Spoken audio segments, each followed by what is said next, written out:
Get ready.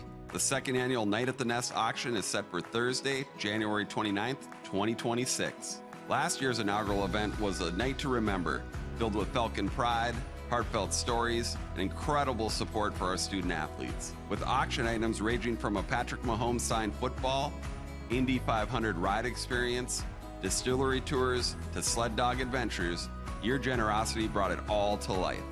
And this year, we're aiming even higher. Whether you join us in person or bid online, this is your chance to be a part of something truly special. Mark your calendar, spread the word, and help us create another unforgettable night. We can't wait to see you at the Nest. Go Falcons.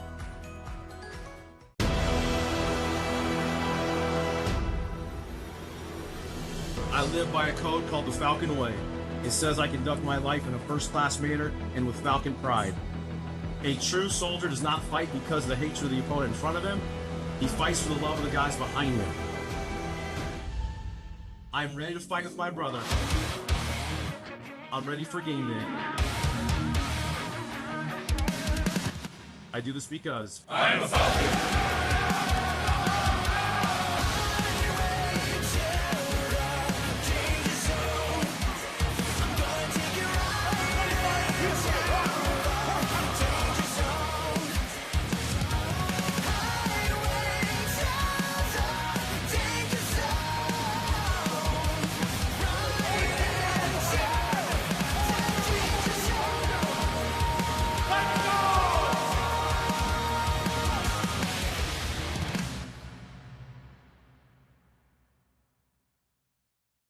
Good afternoon, ladies and gentlemen, and welcome inside Raymer Field, David Smith Stadium on the campus of the University of Wisconsin River Falls, where we've got a top 10 matchup between two tremendous Division III football teams here this afternoon. The number 9 ranked UW River Falls Falcons and the number 8 ranked UW-Whitewater Warhawks. Once again, good afternoon, everybody. My name is Zach Barsh. My partner's name is Derek Staley. We'll be bringing you all the action here this afternoon between these two really, really good football teams.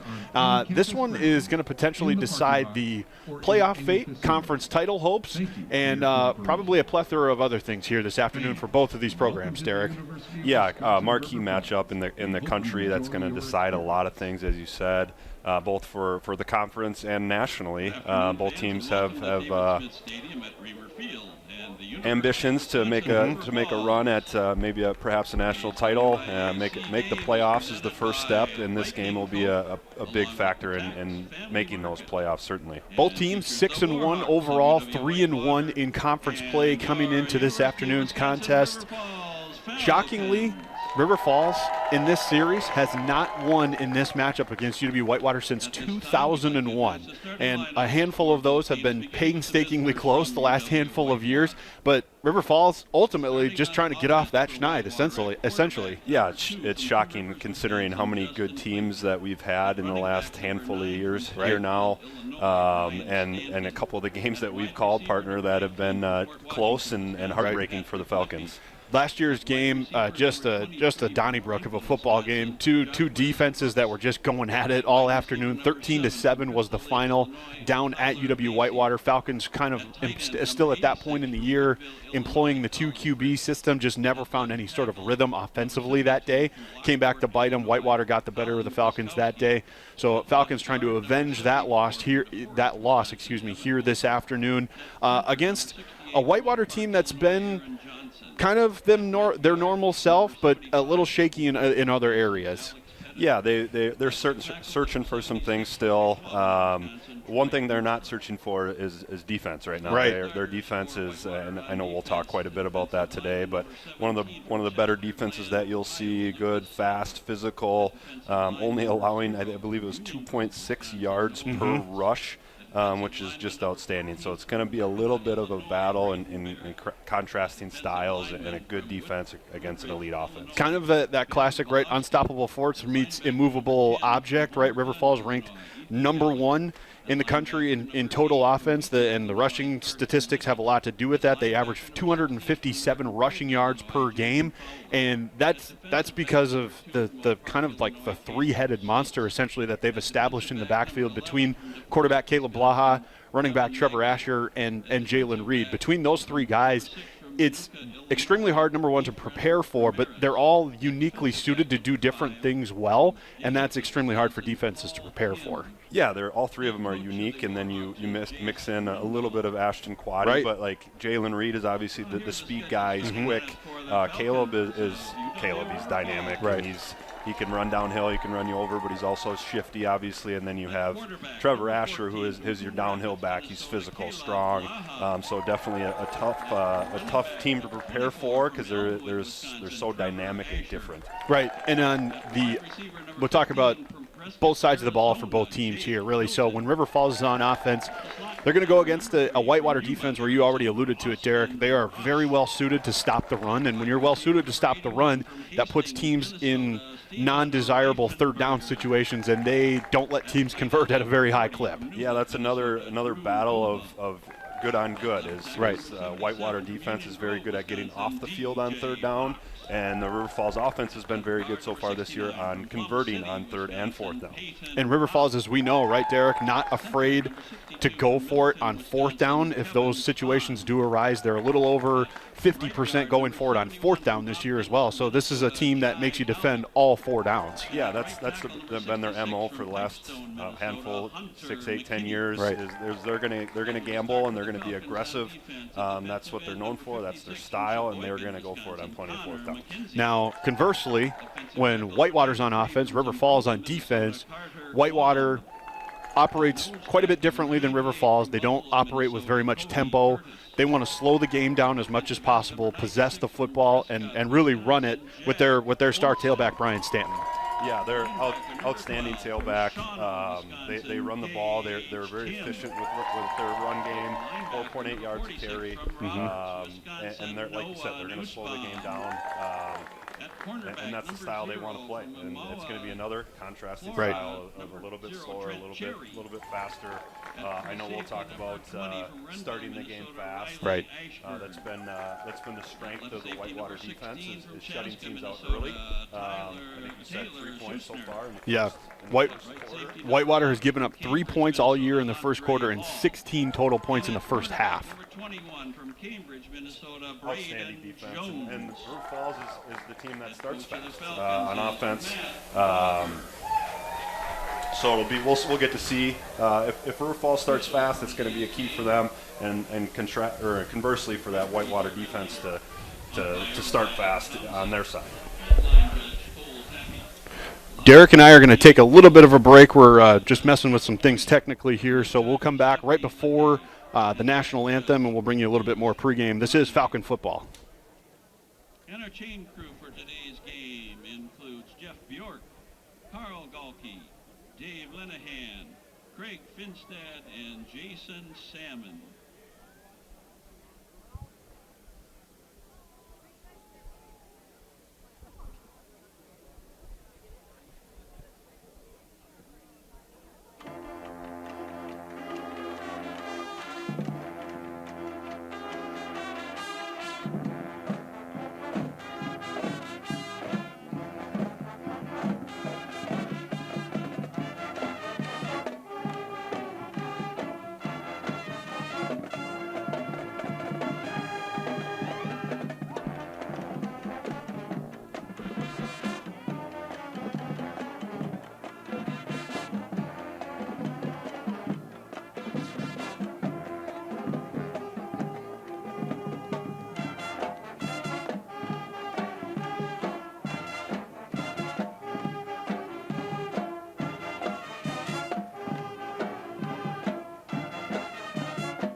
The Falcon Band.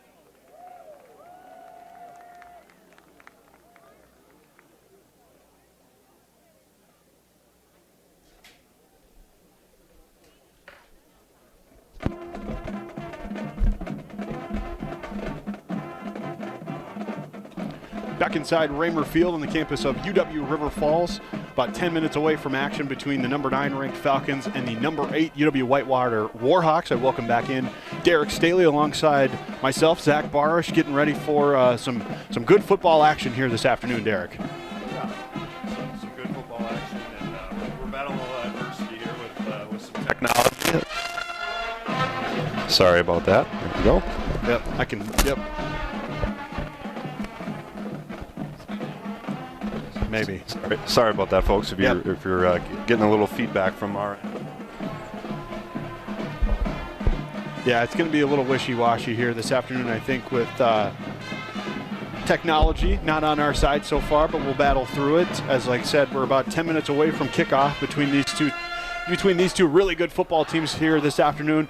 Highlighting probably the Division III football game of the week here, number 8 versus number 9, but also just across our own league, across the state of Wisconsin, 2 other ranked versus ranked matchups, Derek. Yeah, a lot of good matchups across the country, as you said, and in the WIAC especially.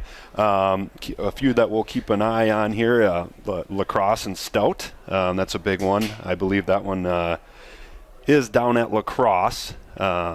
So that'll be a big one. That's a battle of top teams in the conference. Just re-looking at my standings here. Yep.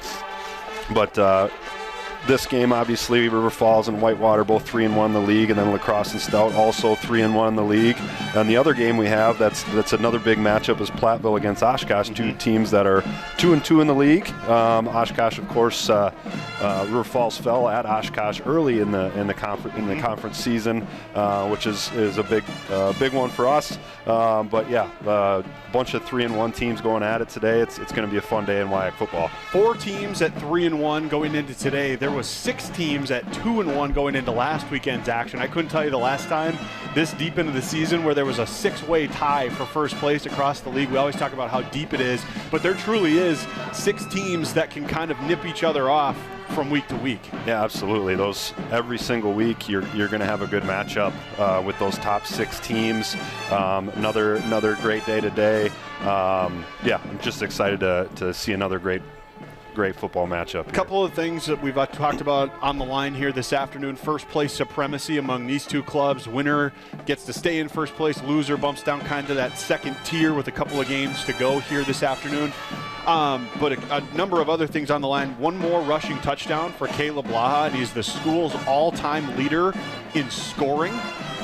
So he already surpassed Ryan Kuzelik for total yardage for a career earlier this year, could potentially be the school's all-time leader in scoring. Safe to say, Caleb, one of the best players to ever don the Falcon uniform. Yeah, you just kind of assume at this point that he has every single record, right. But he doesn't have them all yet. And typically your scoring record is held by a kicker, right? Because they get to score on almost every score. Right. They get the extra point and the field goals, etc. Yep. And I think it's pretty rare for a scoring title to be held by a quarterback, which is a testament to obviously how dynamic and fantastic his career has been here. Right. Caleb, number 2 in the country right now in total offense per game, averaging just under 400 yards per game. So that combines his rushing and his throwing statistics. A great chance for him to be an All-American for the 2nd time in his Falcon career. Last year, obviously cut short, granted the medical red shirt essentially to come back for the extra year. And it's put this Falcon team in a situation where I think aspirations are probably a little bit higher because he was given that extra year. Yeah, and they were coming into the year thinking, well, not knowing for sure, and right. And I think probably him coming back probably brought a few other guys back, right, that maybe were considering being done with their careers. Right. But yeah, him coming back adds a new expectations for this season that so far they've lived up to. Falcon offense will be highlighted, of course, by Caleb Blaha today. Things to keep an eye on as far as determining who wins this football game, Derek. I think we talked about it already as far as the 3rd down success rate, but I think more importantly, getting how you get to 3rd down. 1st and 2nd down is going to be a huge determining factor. And then, of course, we always talk about it, the turnover battle. Yeah, like you said, you can't be in 3rd and 7, 3rd and 8 all game. that's definitely not where Whitewater wants to be. That's Right. not going to be their strength. And if you're the Falcon defense, you want to get them there, as many 3rd and 7, 8s as you can, meaning you have to win 1st and 2nd down. Yep. Conversely, on the other side, River Falls leads the country in 1st downs, I believe, this year. Yep. Also. They're gonna drive the field, and they want to keep themselves in 3rd and short, or 3rd and short, 4th and short, et cetera. As we talked about, they're going to go for it, and that Whitewater defense wants to keep them in that 3rd and long situation.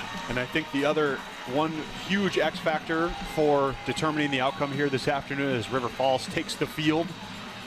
Pink out game here this afternoon at Raymer Field. The last X factor that I'll give you, Derek, and you can kind of just give me your thoughts on this one. Special teams has kind of been an issue for both of these teams at different points throughout the season. Whitewater, it's usually been in their kind of kicking and place kicking short game, and for River Falls, it's been in the punting game. Yeah. Talk about that a little bit. Yeah, for some people, that's the forgotten third of the football game, but it's obviously extremely important. The most big plays really come in special teams. That's a huge exchange of yardage. You talked about Whitewater having some issues with snapping. River Falls has some snap issues as well. That's a huge part of the game that will probably become a big factor today. We are about 5 minutes away from kickoff in the 67th all-time meeting between the Whitewater Warhawks and the River Falls Falcons. Once again, Zach Barsh and Derek Staley with you throughout the duration here this afternoon. We will step aside for the national anthem. We'll come back for the coin toss. You're listening to Falcon Football.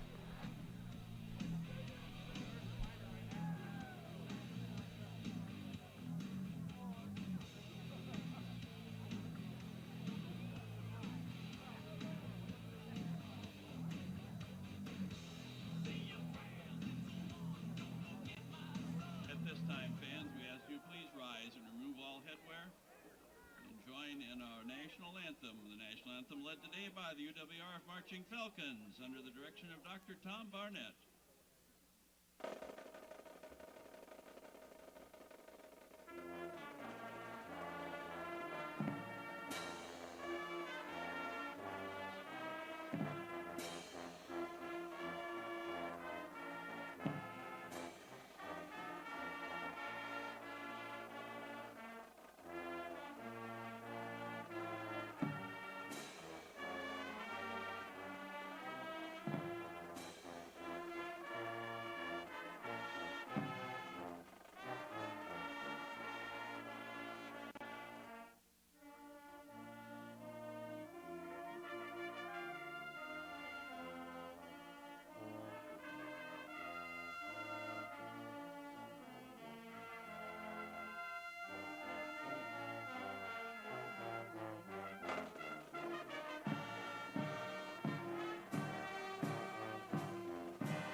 National anthem by the River Falls Flying Falcon Marching Band. Both teams getting their captains set to come out to midfield. Almost set for football between the number 8 and number 9 ranked teams in the country. Big battle coming up across the state of Wisconsin here this afternoon. Going to go a long way in deciding conference title hopes, potential playoff hopes for both of these clubs. I didn't get a chance to talk about it much in that pregame. Whitewater going to be without a couple of key contributors here this afternoon. Second leading receiver Blake Haggerty did not make the trip with the team here this afternoon, along with their normal place kicker Seth Adams. Both scratches here this afternoon, so we'll see replacements along the receiving core and in the special teams unit for the Warhawks. Could be looming large for this Whitewater team that probably needs all hands on deck here today. Yeah, Haggerty being out is a big one. He's their second leading receiver, as you said. As a team that doesn't throw the ball all over the yard, certainly. Right. But about 180 yards a game for Whitewater. Yeah, but they do have a lot of guys that contribute, and he is the second leading receiver, obviously, for them. So that's a big one. The place kicker being out is something we alluded to in special teams, and that's going to be a big factor, I think, today also. So 4 captains out there for both clubs. Coins up in the air. It is a tail.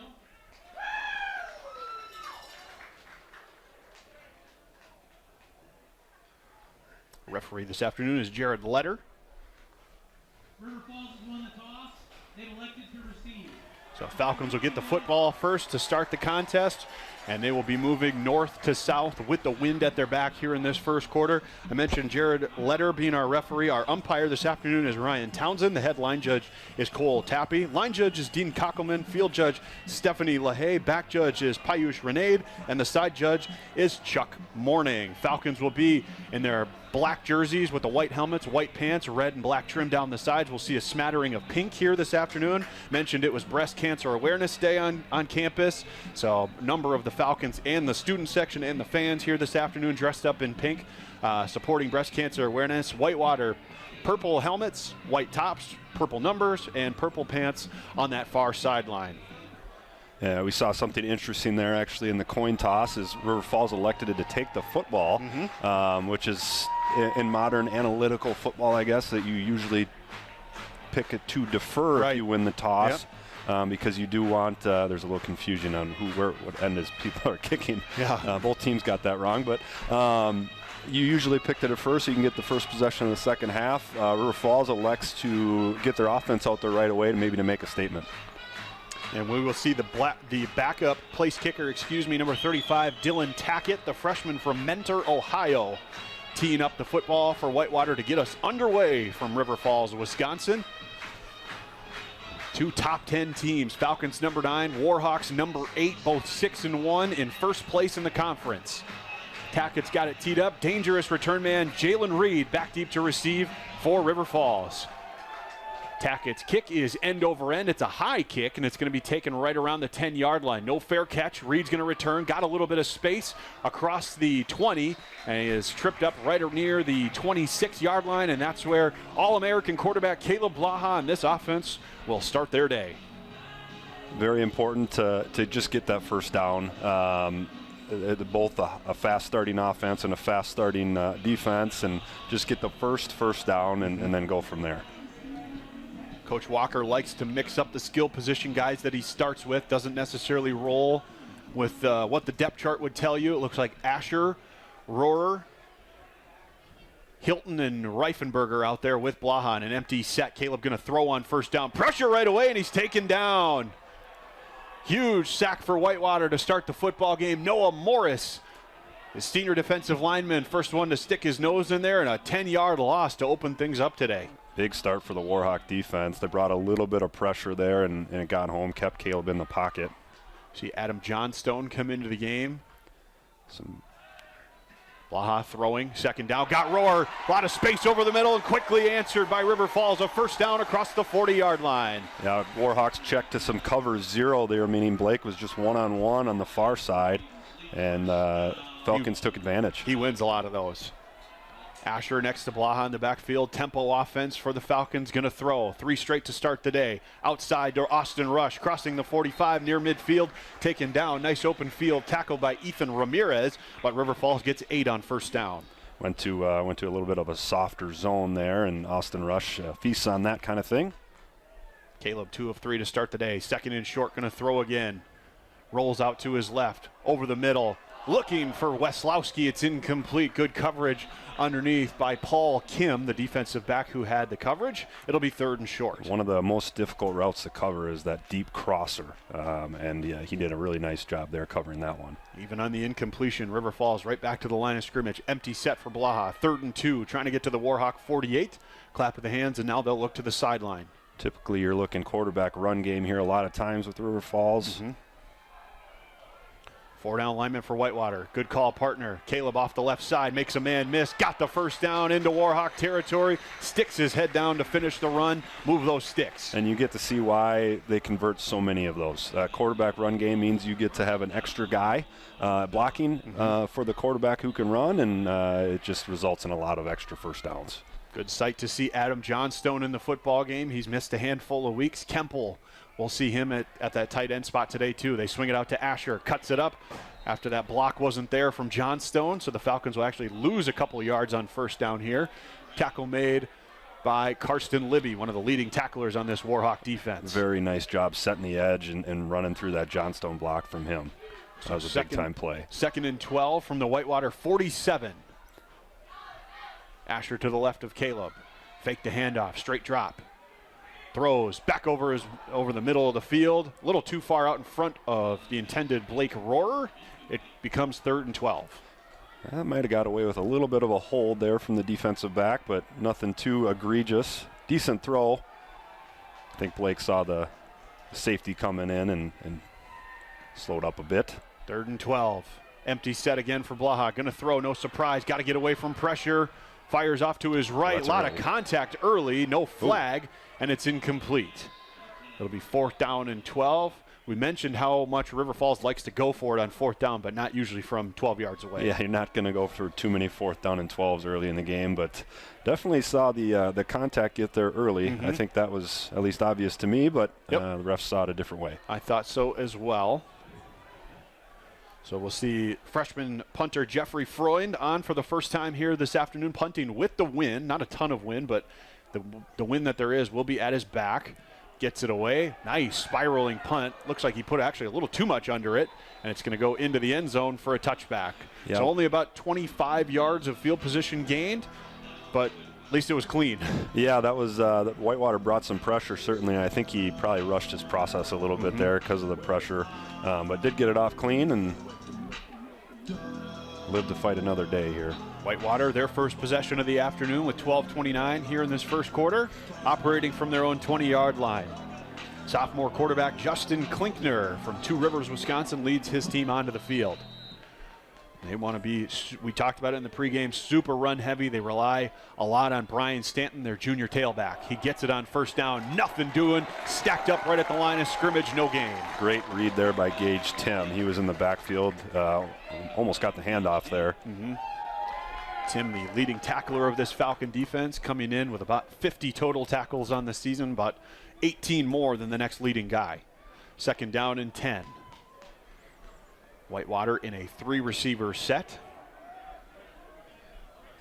Ty Schultz now into the game at tailback. They'll send a man in motion. He's going to go in the backfield. Handoff. Schultz right up the middle. A little bit of space this time. Schultz able to bounce his way forward. And that's actually Vasey who they lined up in the backfield with Klinkner. He's able to pick up about 7 on 2nd down, making it a 3rd and manageable now. Yeah, big 3rd down early here for the Falcon defense. Tyler Vasey, their leading receiver, 33 catches for 417 yards. A couple of scores coming in, lined up as a tailback on that last play. Whitewater getting a little creative. Stanton back in there next to Klinkner. It's a 4-receiver set. 3rd and 3. Klinkner going to throw on 3rd down. Trying to get away from pressure, steps out to the left, fires it that direction. Nice coverage, and it's incomplete. Nice job adjusting by Braden Jones on this near side, forcing the 4th down. Great coverage in the scramble drill. Klinkner broke the pocket, which is usually a tough deal for the defensive backs, and all of them, nobody open downfield. Great job downfield by that Falcon defense. So both defenses stand tall on the opening possession. For both clubs, we're just not even 4 minutes in. Falcons going to get the ball back. Jalen Reed back with his heels at about the 29-yard line. Punt is away. Falcons came after it, nearly got there. Reed calls for the fair catch. Ooh, bobbles it for a second, but then hauls it in right at the 35-yard line. So favorable field position this time for River Falls. We saw the adventure that we thought special teams was going to be today already kind of show up in almost 2 block punts already and almost a dropped fair catch. Yeah, I think both units kind of smelling blood in the water. There's plays to be had in the special teams game here this afternoon. Falcons back out there for the second time today. Reifenberger, the lone receiver to the near side. Jalen Reed, the tailback. He'll motion out that direction. Blaha going to throw, looking that way. They swing it out to Reed. Get it to your guys in space with speed. Unfortunately, he was a little too close to the sideline. Couldn't stop his momentum. It'll be a gain of 5. Yeah, nice easy throw. Get your, like you said, get your playmaker in some space, and maybe he can make a play for you. Daniel Stokes in the game, in the slot to the near side. 2nd and 5. Caleb going to throw again. This time it's a screen for Reed. Oh, and it's blown up on that far side hash. What a play made by Dom Barris. The sophomore linebacker blows that one up, forces a 6-yard loss, and it's 3rd and long. Yeah, he just ran right through the block there and made a heck of a play. Physical football play there. Falcons trying to get to the 45-yard line for a first down. 3rd and 11. Caleb taking a shot near sideline, looking for Reifenberger. He's got him inside the 30. Catch made. Oh, there's some. Yep, they got it. He bobbled a little bit, and the Whitewater defenders seemed to think he dropped it. We couldn't tell here, but the refs have a much better look than we do. What a throw from Blaha. Dropped it right in the bucket. Huge gain. Falcons into Warhawk territory. Clap of the hands from Caleb. Looking over the middle, he's got Reed. Nice, tough catch made inside or right near the 15-yard line. Give him 8 yards, make it 2nd and 2. Just some man coverage out there and outside leverage by that slot defender. Nice, easy pitch and catch for the slant there. Receivers stacked to the near side. Reed in motion. They swing it out to Stokes. Stokes looking for a block from Reifenberger. He's got enough for a first down. A nice job of gang tackling from Whitewater to stop him near the 12, but they'll move the sticks. First down, Falcons. 9.5 to go. Opening quarter from River Falls, Wisconsin. Falcons with a little early momentum and some rhythm here on offense. And an early interesting formation, swinging gate here. And a timeout taken by Whitewater. If nothing else, River Falls forces Whitewater to use their first timeout with a little trickeration via the swinging gate. That was and early momentum with the home team. Yeah, that's probably a good timeout there by Whitewater. They had I think it was 6 on 4 on this side, which is not good numbers for them. So probably a good timeout. I mean, if you're busting something like that out, you're really just kind of hoping they burn a timeout. But and what a day to pull that one out of your hat, right, Derek? And every kind of, I won't say season on the line because both teams are 6-1 with a lot of stuff still ahead of them. But today's a good day to kind of pull that stuff out if it's at your availability. Yeah, if you've been practicing it, you're practicing it for these types of situations when you really, really need something. And if you've been practicing it all year, might as well bust it out in this game. Right. So 2 timeouts remaining for Whitewater. Still 9:18 to go. Very early in this football game in the first quarter. Falcons with a 1st and 10 from the Whitewater 12-yard line. So a chance to pick up, I'll say the 13 actually. So a chance to pick up another first down. Asher is the tailback. Weslowski, Rush, and Reifenberger, the 3 receivers. Caleb going to throw, looking for that wheel route. Wasn't there. Underneath. Inside the 5, Austin Rush. Touchdown, River Falls. Great patience there by Caleb Blaha, waiting for that crosser to open up. They ran a little mesh concept. Must have thought Whitewater was going to play some man coverage deep in the red zone.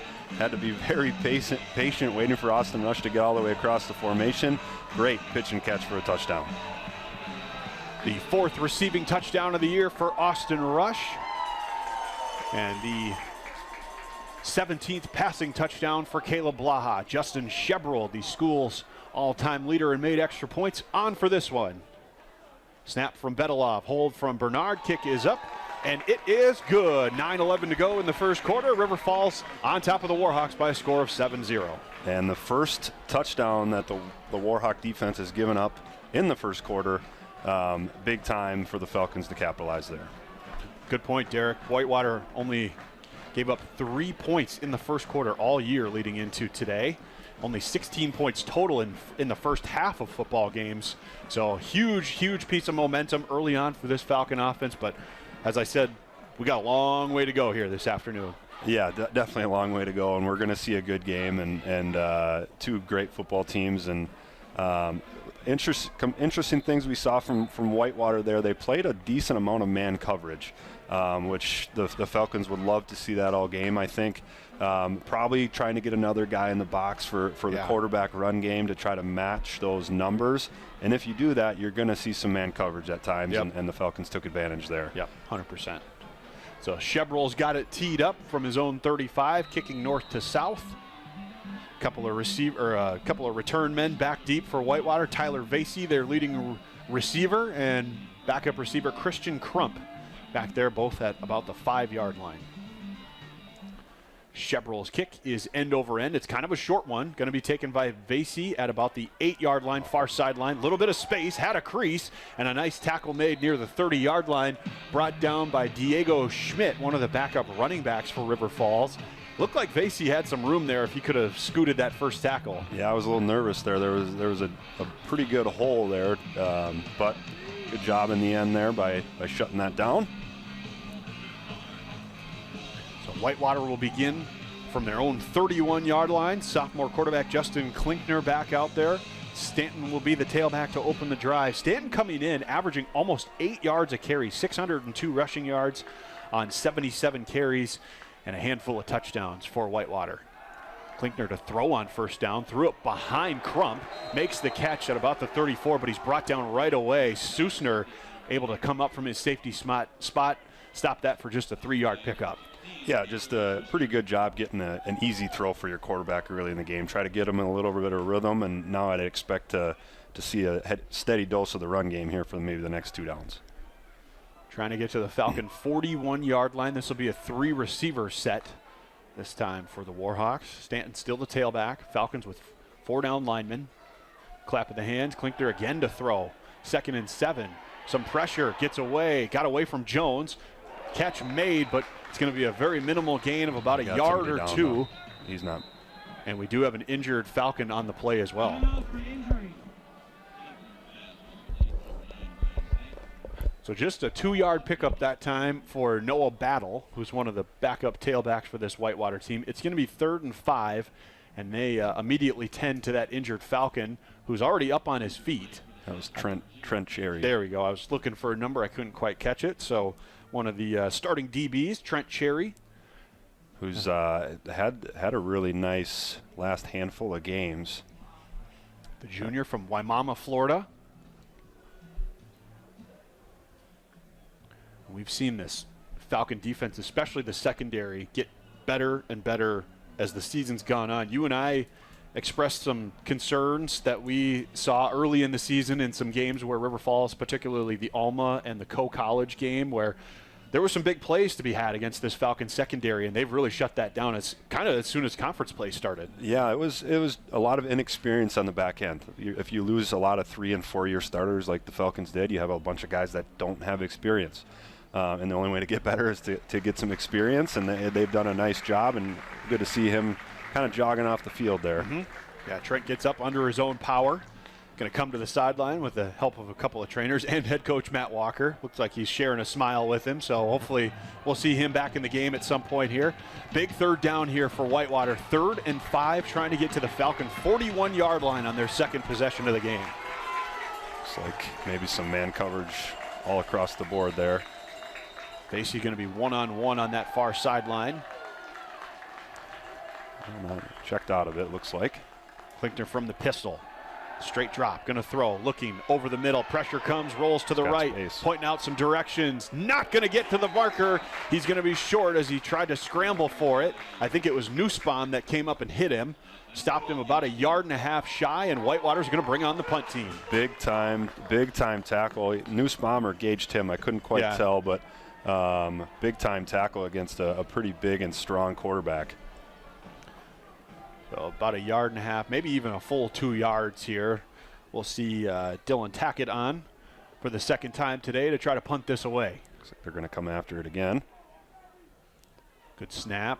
Does get the punt away. Good spiraling punt. Again, Reed calls for the fair catch, brings it in at about the 20-yard line, and that's where River Falls will take over. You said it, partner. 2nd time already, River Falls, like they were about a hair shy of blocking a punt. Yeah, both teams are going to come after punts today, it looks like, and both times, all 3 punts have been a whisker from being blocked. Good start for the home team in this top 10 matchup. River Falls up 7-0 about halfway through this first quarter. Offense found some nice rhythm on that last drive, was able to kind of punch it in from about 8 yards away. Blaha to Austin Rush. We'll see if they can do it again. Caleb to throw on first down. Steps up in the pocket. Fires near sideline. There's his man. Austin Rush across the 30. It's a good enough for a first down. Gain of 11. I think there was some confusion there by the Falcon receivers. They both ran into each other, and I think Austin Rush just kind of broke off whatever route he was supposed to run and made a play. Kind of nice when you got veteran receivers able to just kind of read what the defense is doing and come back to the football. 4 receivers here for Blaha. Going to throw again on first down. Fires it far side, looking for Rohr. Nice catch. Just shy of midfield. Blake Rohr with a big boy catch. Yeah, that was just your quarterback letting your receiver make a play. He just kind of threw it up and knew Blake was going to probably come down with it. That's some trust there. Falcons hot early. 2 for 2 on first downs here already on this drive near midfield. 1st and 10 from the 48. Again, Caleb in an empty set. This time he's going to run with it. Nice block from Johnstone. Sprung Blaha, and he's taken down close to the marker. I think he's going to be just shy. It'll be 2nd and short. Big hole there on the right-hand side, and nice job up front there. If you can get the run game going here, that'd help Caleb quite a bit. Quickly back up to the line of scrimmage. Asher on the 2nd down carry is going to be spotted. It looks like right at the marker. And they are going to move the sticks. Good enough for a first down. So quietly, Trevor Asher is just his 2nd carry today on the 3rd drive. And that one picks up a first down. Caleb already 11 of 14 on the afternoon. 125 yards through the air so far. Falcons up 7-0. In Warhawk territory, it's a 5-receiver set. Caleb going to throw. Looking underneath, it wasn't there. Rolls to the right. Fires it that way. Had Weslowski, couldn't hang on, and a flag is down in the secondary. I think in the vicinity of maybe a defensive holding in the back end. It looks like that's what the call is going to be. That could bail out the incompletion by River Falls. Here's Jared Letter with the call. Holding. Defense. Number 5. Good call, partner. 10-yard penalty. Automatic first Paul down. Kim, the guilty party, moves the sticks again for River Falls. Conference leading 230 first downs for River Falls coming into this afternoon. They've already got a bunch here today. Yeah, moving the ball pretty well on a very good defense. You can just see the physicality of this Whitewater defense. Already 9 first downs for the Falcons here today. 5.5 to go first quarter. Caleb fake the QB draw, looking, got Reifenberger. Defender slips. Steven inside the 10. 5, touchdown, River Falls. Blaha to Reifenberger.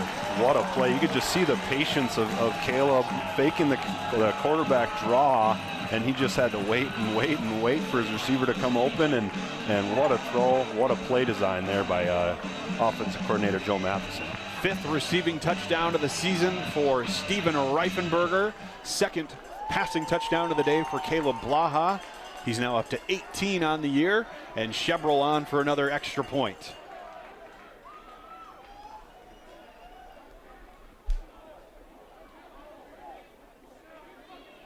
Snap is good, spot is down, kick is up, and it is good with 5:23 to go in the opening quarter. The number 9 ranked Falcons on top by 2 scores, 14-0 over the number 8 Whitewater Warhawks. Yeah, didn't really see this start coming. We kind of thought it was going to be a little bit of a defensive battle, especially to start the game here, but really just an ideal start if you're a Falcon fan, for sure. A little surprising, might raise some eyebrows across the country. If anybody knows typically how these matchups go between these two teams, it's usually more of a defensive, kind of low-scoring, knockdown, drag-out type game. Falcons up 14-0, not even 10 minutes in. And it still could certainly turn into one of those 100%. games, but a perfect start here for the Falcons. 162 yards for Caleb Blaha through the air. He's got 2 passing touchdowns. River Falls with 10 first downs on the afternoon. Whitewater with just 15 total yards so far here in this first quarter, about to get the football back. And it's hard to imagine how much that Caleb could improve as much as he has, but he's really improved as a passer. You saw last week 17 of 17 against Eau Claire. This week starting very efficiently as well. Spiraling low kick. Vasey going to take it again at about the 8-yard line, this time after a couple of bounces. Again, some space on that far side. He's going to get hit Not until he got close to the 40-yard line, though. So River Falls, maybe some things to clean up on the special teams kickoff coverage game. Whitewater, with their best field position by far, going to start at their own 44. Just good physicality there by the Whitewater kick return unit. And you could see the physicality of those blocks. Vasey does have a kickoff return for a touchdown this year. Went 91 yards in a game earlier this season, so got to be careful. 3 receivers set for Whitewater to open the drive. Best field position of the day by far. Tight end in motion. They hand it off up the middle. This is Schultz. He gets about 3, and he's hit right away and brought down. Nice tackle. We might see a heavy dose of the run game here to try to settle things down for the Warhawks. Maybe a couple runs and maybe a play action pass to try to get some easy ones. Again, they are run heavy, even in situations like this where they trail by a couple of scores. Not going to be fazed by that. Move a couple of receivers in motion. They'll get set. Heavy to the left side here. Schultz still the tailback behind Klinkner. They hand it to him on second down. Hit! And no, they go play action. That fooled just about everybody in the stadium, but nothing was there. Luckily, Susner wasn't drawn up by the handoff, and it goes incomplete. It's 3rd and long. They went heavy overload to this side, and actually there was only 2 eligible receivers because of that overload. Yep. And the Falcon defense was not fooled. They were looking for Crump on the near side. Instead, it's 3rd and 7. Got to get to the Falcon 46-yard line for a first down. Stanton back in there next to Klinkner. 3 receivers to the left side. Falcons come with pressure. Klinkner steps up, fires it to the right. Got his man Vasey. First down, Whitewater. First time they've converted through the air here this afternoon. And Vasey, the leading receiver coming in, moves the sticks. Again, that medium deep crosser is a tough one to cover, and nice patience there by the quarterback and an accurate throw. Something Whitewater, I think, desperately needed to see those sticks move, get a little rhythm on offense here. Operating in Falcon territory for the first time. A little over 4 minutes to go, first quarter. Vasey in motion. They hand it to him on the jet sweep. Falcons get to it quickly. Great job by Snooster, basically pushed his man right into Vasey to make the tackle. Yeah, good physicality there by him, and pushed his guy and upended the running back that came through in the jet sweep. 2nd and 8, just a 2-yard pickup by Vasey there. He exits. Sorry, that's a receiver, not a running back, but jet sweep nonetheless. Right. He and Brooks exit. So it'll be Crump and Lippy, the 2 receivers in the game right now for Whitewater. Schultz, the tailback, right behind Klinkner, out of the pistol. 2nd and 8. Klinkner going to throw. Looks over the middle quickly, and it was tipped right at the line of scrimmage, so it'll fall incomplete. Good job. I believe that was 99, John Klefstad, who got his mid on that one. Yeah, that was a big-time play by him. The receiver was open. They were trying to run in just a little a zone spot concept there. Receiver was sitting in the hole, but good job getting those big mitts up and knocking that one down. 3rd and 8 now for Whitewater. Already converted a 3rd and 7 on this drive. Vasey, his favorite target, not on the field. Stanton back in behind Klinkner. Got the Falcons to jump. Won't be enough for a first down, but it'll move it a heck of a lot closer, Derek. Yeah, that's now you kind of open up your playbook here. They were definitely throwing it there, but now you can run it a couple times and not feel bad about going for it on 4th down if you need to. 5-yard penalty, 3rd down. First penalty committed by River Falls today. So 3rd and 3 now. Ball will be spotted at the 34, trying to get to the 31. Quickly up to the line of scrimmage out of the huddle, trying to go for the quick snap.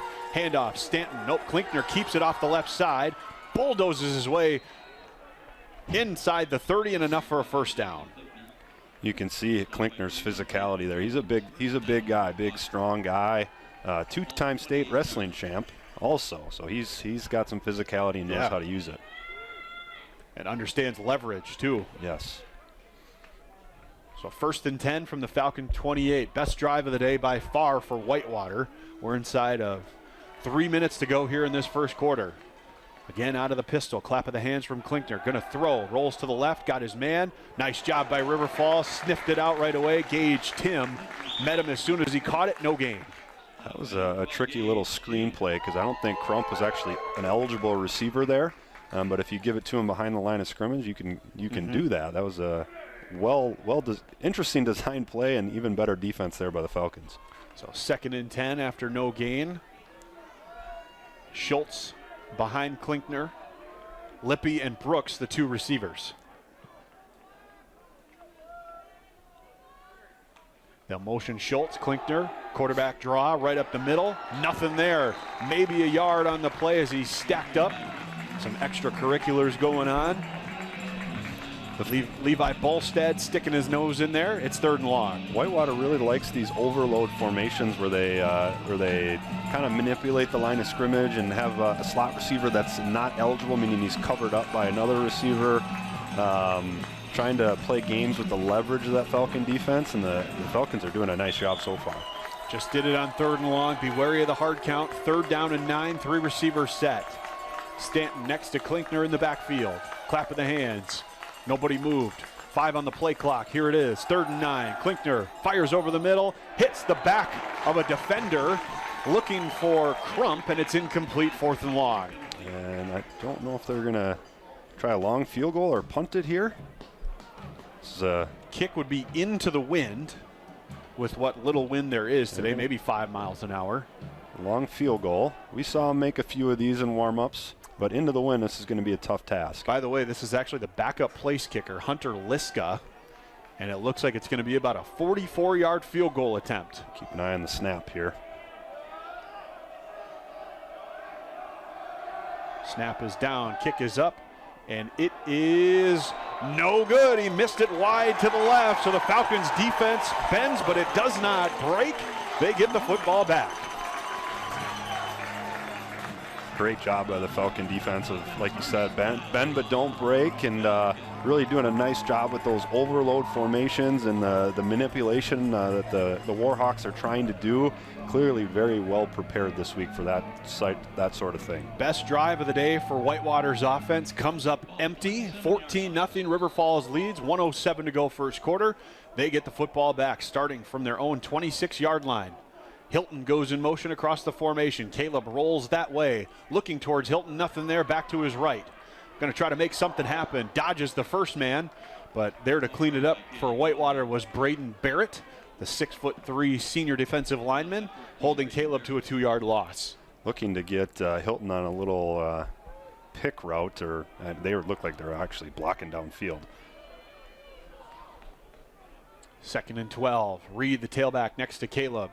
Going to throw, looking his direction. Here comes the pressure. Got to roll to the right, gets away from it, still keeps his eyes down the field. Almost an acrobatic catch made near the Falcons sideline, but it's incomplete. That was fantastic coverage there. They were trying to get Jalen Reed on a little Texas route out of the backfield. That's a tough ask for the outside linebacker to stay with Jalen Reed, and he does a nice job there. Karsten Libby, the 6'3", 230-pound linebacker, right with Jalen Reed. It's 3rd and 12.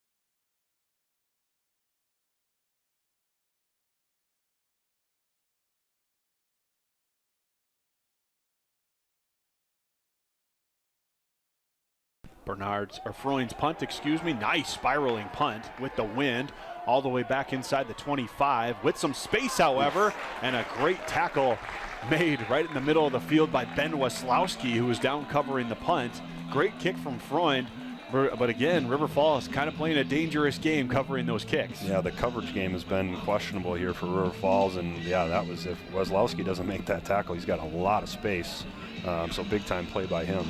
So this time Whitewater will start from their own 32 after the missed field goal on the last drive. Just 15 seconds to go here in this first quarter. Don't see Trent Cherry back in the game yet. 3 receivers to the far side.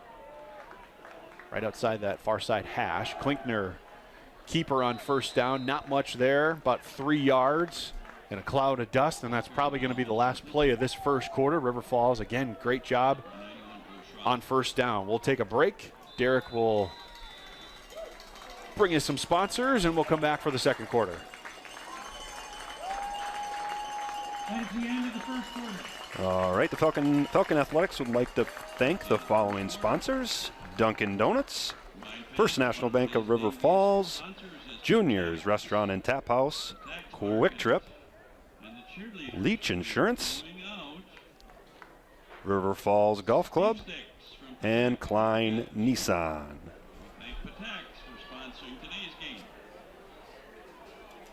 14-0 River Falls, end of the first quarter. Warhawks with it, 2nd and 7 to start the second quarter. Derek, we talked about it pregame. First and second down success for both teams was going to go a long way in deciding this one. So just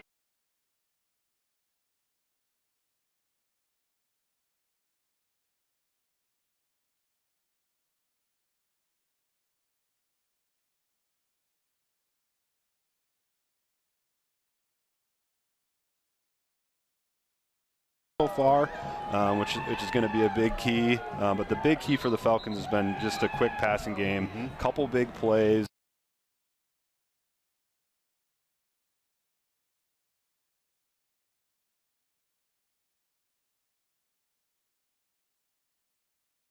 For the Falcon offense in that first quarter. Just 3 rushing yards, but they've also held Whitewater to just 25 rushing yards, well below their season average pace.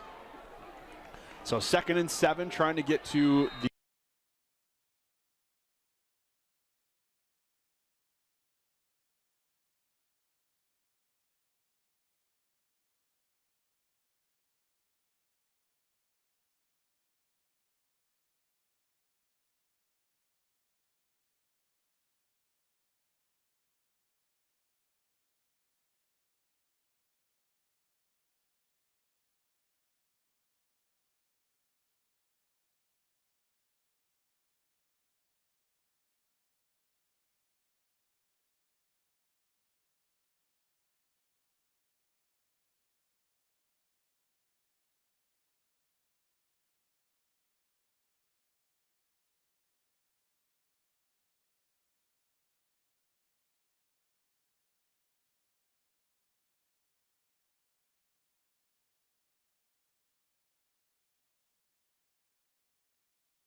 the open, and finally just hits his check down. Brian Stanton, who actually only gets his 2nd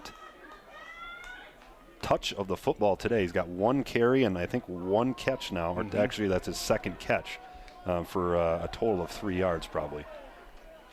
Falcons with 9 guys up on the line of scrimmage. Kind of a weird snap. Again, they send rushers. Don't get to it. Reed lets this one bounce, waiting for it to go all the way into the end zone. That was kind of a dangerous game. He let it bounce, but he eventually ends up being the right thing as it goes into the end zone for a touchback. He should maybe can be considered for an Oscar for that. That was a great acting job by him. Sent all the Whitewater coverage guys to him. He made it look like he was going to catch the ball, get a fair catch, but the ball was 10 yards away from him, and makes a great play there. Big opportunity here for River Falls. Already up a couple of scores, 14-0. Starting with the ball at their own 20-yard line, they can really grab hold of this football game with a good drive here. Empty set for Caleb on first down. They fake the run. Now it's a screen for Rohrer. Oh, and Whitewater blew it up. Ball comes out at the end, but they're going to mark him down. I believe that was Gallagher who came in and got the initial hit on Rohrer. Just sniffed that one out from the very beginning. That's exactly what you're supposed to do as a defensive lineman. You feel your guy about to leave you, as we got an injured Warhawk defender here. You feel you're a guy about to leave you, you're supposed to retrace your steps, and you could see the whole defensive line for the Warhawks do that. That's really well coached and really well done. So it's going to be a 2nd down and 10 here for River Falls after no gain on the screen as they tend to the injured Warhawk near the 35-yard line. I'm trying to catch a number. I believe that's Paul Kim. Yes, it is. One of the DBs. Made a nice play working in coverage earlier, and that would be a big loss for them if he's not able to return. Yeah, he's done a really nice job in man coverage so far. That'd be a big loss. He's limping heavily. The other one to keep an eye on that I just saw on the sideline for River Falls is Trent Cherry. He is on the sideline and up, but he doesn't have his helmet, which kind of indicates maybe a head injury maybe, but I don't want to speculate too much. So Kim is helped off the field. It's 2nd down and 10 for the Falcons. Asher, the tailback. Caleb to throw. Lots of time. Fires it over the middle. Got Weslowski. Crosses the 40, and he's brought down there and nearly slipped out of the tackle. But it's a huge gain of about 22 yards. Move the sticks for the Falcons. Big time pitch and catch there. Deep post. Sometimes a little scary when you did have a safety lurking in the middle, but nice job of looking the safety off to come back to the post. Quickly back up to the line. This time handoff Asher left side with some space. Crosses the 45 and finishes the run out to the 47-yard line. Give him a pickup of about 5 on first down. Be very helpful to get him going a little bit. Asher, the big 6'2", 215-pound junior from Elmwood, Wisconsin. 2nd and 5 for River Falls. 11 minutes to go, 2nd quarter. Already up a couple of scores. Would be big to add another one. Straight drop for Caleb. Again has time, taking a shot. Got a man. Oh, and he just overthrows Austin Rush on that far side number, and it'll be 3rd down. Austin Rush, they're trying to get the slot fade for Austin Rush, which is a tough route to cover. Had a step, but just overthrew him a little bit. Falcons, seems like the wind, what little wind there was, has died down. So I would say working into the wind, but it's pretty much non-existent at this point. Sun's starting to peek its way out. 3rd and 5. Empty set for Caleb. Looking over the middle. Weslowski, nice snag. Great catch by Ben, one of the veteran receivers on this club. Just enough for a first down. Yeah, a little clear out route on the outside for Ben. The slot receiver and the other inside receiver ran a little clear out for him. He came out underneath, and good play design, even better pitch and catch. Yeah, Caleb zipped that one in there. Ben had to make a great catch. First down handoff to Asher, again off the left side. Not much there this time. It'll be about a 2-yard pickup. Nice job by Whitewater defensively. Again, it was Gallagher, first one to meet him. Got to keep throwing those body blows, though. Hopefully they'll pay off late in the game. You got to keep him honest with that run game. And his physicality might wear down the defense a little bit. Caleb to throw, 2nd and 8.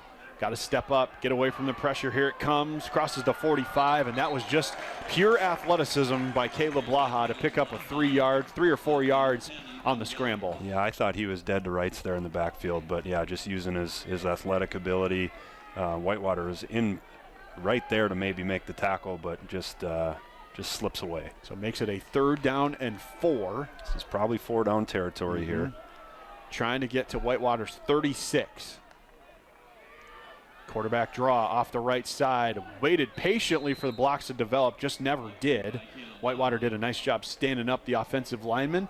He does pick up a couple, so it's probably, like you said, partner, they're probably going to go for it on 4th and 3 here. Yeah, that's why you run it there. You hopefully pick it up, obviously, with the run, but if you make it even more manageable, it's an easier decision. Clap of the hands. Caleb rolls to the left. Here comes the pressure. Back to the right. Got to get rid of the football.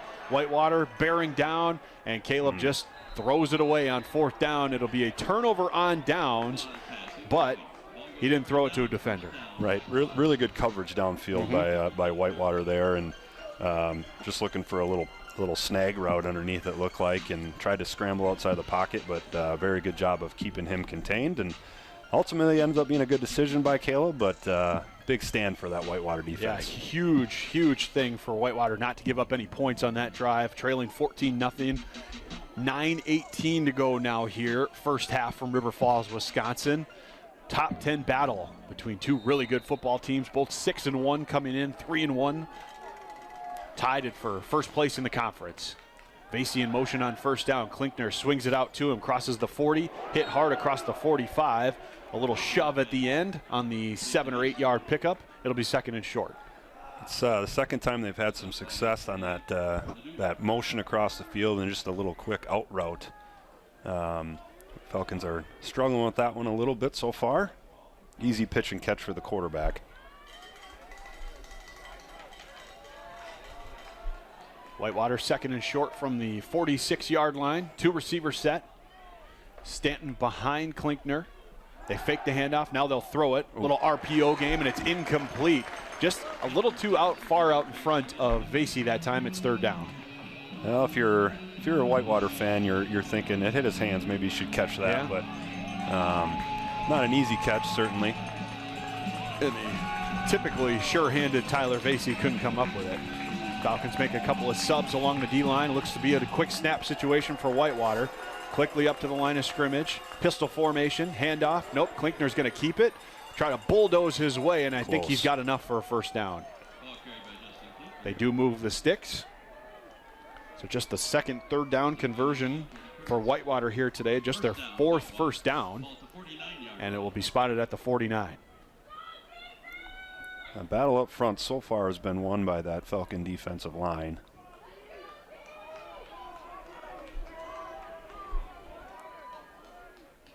Again, a 3 receiver set. Stanton with Klinkner out of the pistol, and now a timeout will be taken by River Falls. River Falls, their first of the half. They looked a little confused on the back end there. Big 1st down by Whitewater. Maybe a little bit of a momentum stopping timeout here. Got keeping an eye on a couple games around the conference. Lacrosse is up 14-7 over Stout in a battle down in Lacrosse. Get some other scores for you as we go.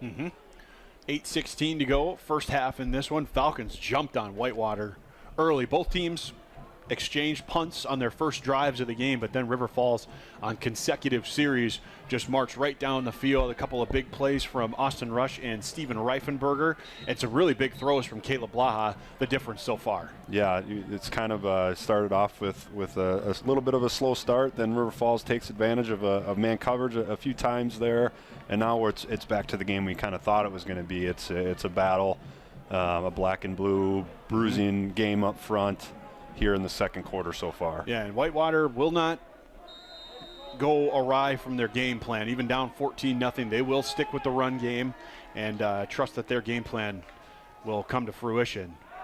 Play action here on 1st down. Klinkner over the middle, got his man. He's got Jacquees Brooks for the first time inside the 35 down to the 31. His first catch of the day. And another 1st down. Just a deep play action dig route, kind of like a deep crosser. Good throw there by Klinkner. Both teams with 2 timeouts remaining.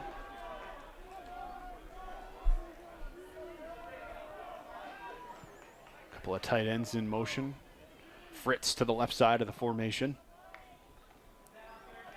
Play action again, this time over the middle to Vasey, and again it's dropped. Riley Ashburn breaking that one up. Big time play, the little RPO action. They run that on-balance look, trying to make you think they're going to run the ball, but try the RPO slant, and really nice job by the safety Ashburn there. And the 3rd tight end used today, Nolan Hawk, 6'3" senior from DeForest, Wisconsin, into the game on 2nd and 10. There'll be a 2 tight end formation, heavy to the left. Crump and Brooks, the 2 receivers, with Stanton, the tailback. Klinkner on 2nd and 10. Quarterback run off the left side, using that big frame, trying to push forward. Only good for about 3 maybe, and it'll be 3rd and 7. Again, the Falcon defense keeping Whitewater here on this, here where they want them. They want them in 3rd and long. They've done a nice job so far, and you got to think Whitewater's probably thinking 4-down territory here. Trying to get to the Falcon 21-yard line. 4 first down, 3 receivers to the near side. Brooks and Crump in the slot. Vasey not on the field for this big 3rd down. Inside of 7 minutes to go, first half. Klinkner to throw, straight drop over the middle. Ooh. Nice catch inside the 15 by Christian Crump. He's all the way down to the 13. It's another first down for Whitewater. Really nice diving catch and good patience by Klinkner. He had to wait for him to clear that first defender into that secondary window, and has to throw a perfect pass, and he does. Mm-hmm. Falcons make some subs along the D-line. Down inside the red zone for the first time today are the Warhawks. Vasey in the slot. Lippy, the outside receiver. They send Stanton in motion. Klinkner up the middle. Nothing there. Stacked up. It'll be a yard loss on the play. River Falls just blew that one up from the get-go. Big time play there. 96, Jack Olson, the first one to hit Klinkner. River Falls is cover 0 here in the red zone. Trying to bring that extra guy for that quarterback run game, and it works out for him there. Mm-hmm. Cody Curtis got a big jump on that play as well. 2nd and we'll call it 11 here for Whitewater. Empty set for Klinkner. They send Vasey in motion. Goes behind him. They hand it to him on the misdirection. Not a ton there. Gets back to about the original line of scrimmage, and it'll be 3rd down. Again, River Falls gets him into a 3rd and long situation, right where you want to be.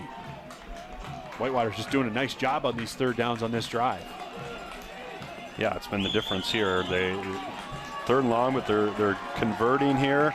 We'll see if River Falls stays in cover 0 or if they mix it up here in 3rd and long. Crowd trying to talk some defense here for the home team as we approach 5 minutes to go, first half. Whitewater 3rd and 10. Klinkner looking over the middle, fires it that way. Back of the end zone, Tyler Vasey, touchdown Whitewater. 13th passing touchdown of the season for Justin Klinkner. That's the 3rd time he's connected with Tyler Vasey, and they cut the lead in half. It was just a little slot post there. Gets inside leverage against the man coverage, and a perfect throw and catch. Liska on for the extra point. He's 7 for 7 on the year for Whitewater. Snap, spot, kick is up. Extra point is good from Hunter Liska with exactly 5 minutes to go in the first half between 2 top 10 teams.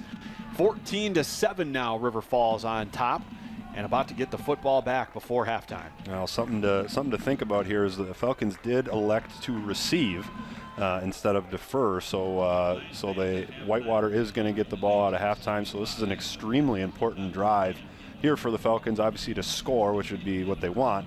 But if they don't, to leave as little time as possible for Whitewater so they don't get that 2-for-1 end of the half and going into the second half. It's a great point, partner. River Falls did move the ball on their last drive, went forward on 4th down. It was 4th and 2 from about the 40-ish yard line, and Whitewater was able to force the incomplete pass, or really the throwaway from Blaha. Drive right down the field, score a touchdown, make it 14-7, and we've got ourselves a ball game here, just as we expected from the outset. Yeah, we're thinking there maybe River Falls could run away with it. At least that's what it looked like. But Whitewater's too good, and this is going to be too good of a game for something like that to happen, I think. Dylan Tackett, the freshman's got it teed up, and his kick is away, end over end kick. Reed will let it go over his head and into the end zone for a touchback. River Falls offense. Caleb Blaha already with 186 passing yards in this first half, ready to go to operate again. 2 timeouts for both teams with 5 minutes to go. Very important drive here. was I think they broke the huddle with 12 guys, and then Wazlowski kind of walks off the field, maybe hides it a little bit. Caleb fakes the run, gonna throw, got a man, taking a shot, he's got Hilton inside the 40, Warhawk territory, fire up that fight song, touchdown River Falls, first play from scrimmage. Wow, a little big time play there, man coverage on the far side. You called it, partner, you're kind of hoping for him to have a big game, and obviously a huge play there. Runs a little I think a little stock and go, or slant and go, and sells it really well. And great throw by Blaha. Excellent throw. Dropped it right where it needed to be. Hilton in stride, and then he just runs away from the defender. Shebrel on for another extra point, his third of the day. That one's good. It's 21-7, just like that. Falcons answer right back. 75-yard touchdown connection from Caleb Blaha to Jake Hilton. That is Jake's third receiving touchdown. Already Blaha's third passing touchdown here in this first half. Home team back up 2 scores. Yeah, we were talking pregame. Actually, I don't think it was on air. You were calling for Hilton to have a big game. Yeah, I just kind of made the observation, just thinking about how the season has gone. Right, we've seen Rohrer, we've seen Reifenberger, Austin Rush has had a big game. I just felt like Hilton was due, and that couldn't have come at a better time, I don't think. Yeah, when you're right, you're right. Big time play here. Hopefully, it keeps it going, but.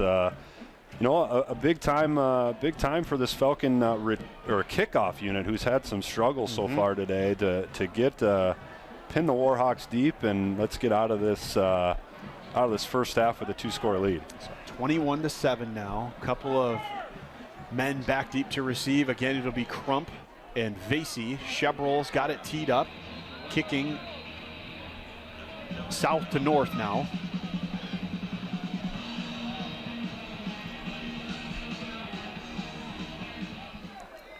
Kick is going to be a squib, bouncing all the way to the 30. Oh. Ball's on the ground. Did River Falls recover? That was close. Oh, Whitewater able to hop back on it. I don't know if that was the original intent of the squib kick there by River Falls. I think they just wanted to avoid Vasey deep. And we do have an injured Warhawk. I think it was one of the up men that either fielded the ball or was right next to the play. Yeah, ended up taking a shot there as the ball was recovered. Luckily, if you're a Warhawk fan, by Whitewater. Yeah, I really like the call on the squib kick. Squib kick. There we go. That's a tough one. Yeah, that's a tongue twister, I guess. But your return units or your kickoff units having a tough time covering. Just squib the ball, and if they get the ball at the 35, which it looks like they're going to, so be it. That's better than a touchdown. Right. But we almost saw. I believe that was Jared Schultz almost recover that. They're still tending to the injured Warhawk right near the 35-yard line. Yeah, and just the way Schultz fell to the ground, it looked like he kind of had it in his grasp.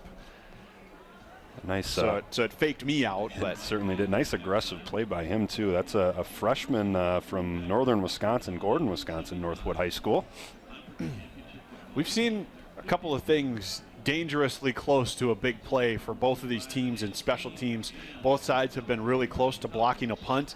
We've seen a couple of kind of stumbles with the football catching on in the punt and the kickoff return game now. I think somebody still here this afternoon is going to make a big play in special teams that could potentially turn this one around. Yeah, there's too many bullets being dodged here for both teams for some big play not to happen at some point in specials.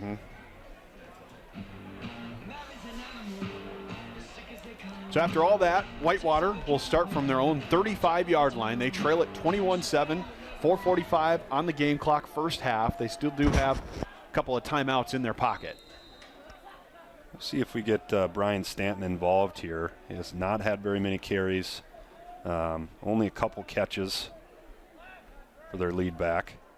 Just 32 rushing yards for Whitewater here in this first half. Quick hitter out to the outside to Brooks, right near the marker. It looks like they're going to give him, not quite enough for a first down. It's 2nd and 1. Brooks has had a couple big catches here in the absence of Blake Hagerty. He kind of stepped into that role.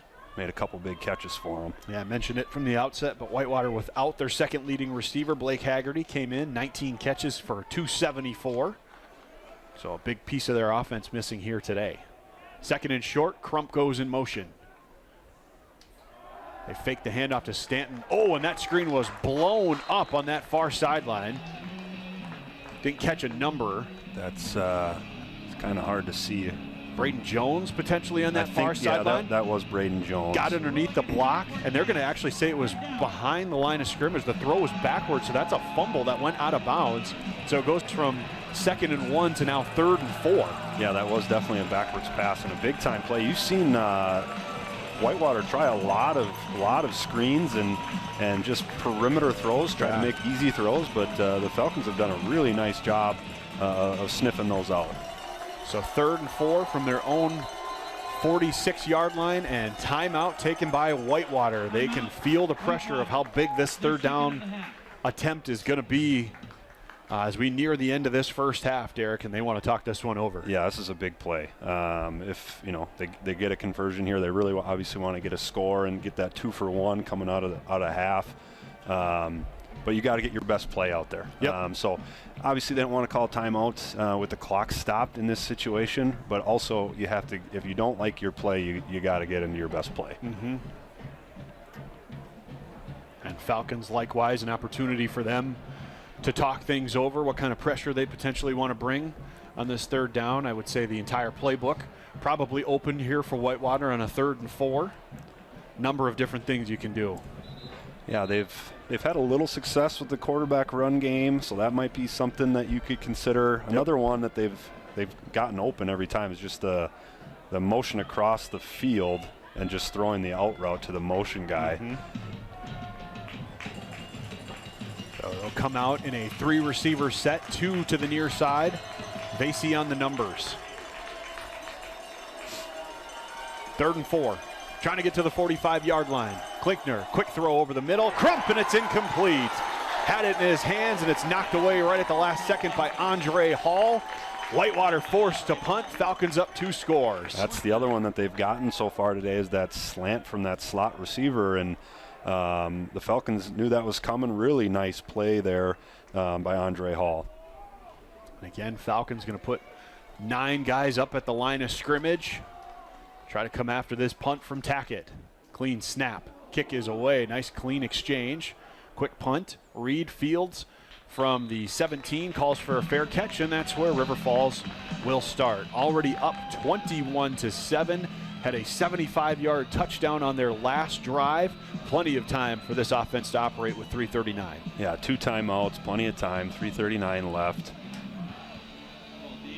The clock, there's a new rule in college football the last 2 years. The clock will run on out of bounds until under 2. Yep, correct. And we do have a 2-minute timeout. Don't call it a 2-minute warning. Might irritate some people. Caleb to throw on 1st down. Steps up. Looking for Rohr. He's got his man into Warhawk territory. Another big hitter. There he goes. Another huge one. River Falls touchdown. Back-to-back plays. 75 yards away. Falcons connect on both. Wow, another double move against the man coverage, and they get them both. Back-to-back plays. They had Hilton on the double move, the slant and go. I believe this one was just an out route, out and up for Blake. I didn't see the beginning of the route, but another double move, another touchdown, back-to-back plays. Wow. This time from 83 yards. Last one was from 75, so over 150 yards on the last 2 plays from scrimmage for River Falls. Chevrolet on for his 4th extra point of the day, and it is good. He remains perfect. Falcons up 28-7 over the number 8 team in the country with 3.5 to go in the first half. Just catching my breath here. That's 2 shocking plays back to back here. Obviously they saw something and thought Whitewater was going to be pretty aggressive, jumping some routes. Mm-hmm. Back to back double moves that get receivers wide open, and perfect throws by Blaha both times. Now, not out of the water by any means. These are two top 10 teams. We still got a long way to go in this football game, but what a first half here by the home team. River Falls up 28-7. Yeah, ideal first half if you're a Falcon fan. You had the pretty quick start, and then you had some lull there in the second quarter, early second quarter. You could see the Whitewater physicality kind of making a difference there, and then you get a couple playmakers running great routes and your quarterback making great throws. And yeah, like you said, this team isn't going anywhere. You have to keep continuing to handle the details, take care of business. I'd expect another maybe squib kick here.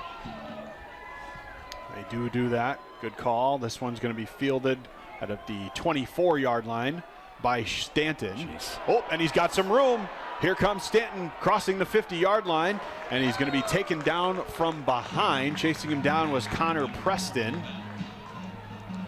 And actually that was Noah Battle, one of the backup tailbacks for Whitewater, but a huge piece of momentum for them offensively with 3:17 to go to get it into Falcon territory to start their drive. Yeah, special teams coordinator's nightmare so far for this kickoff unit has been bad, to be honest. You can't really put it any other way.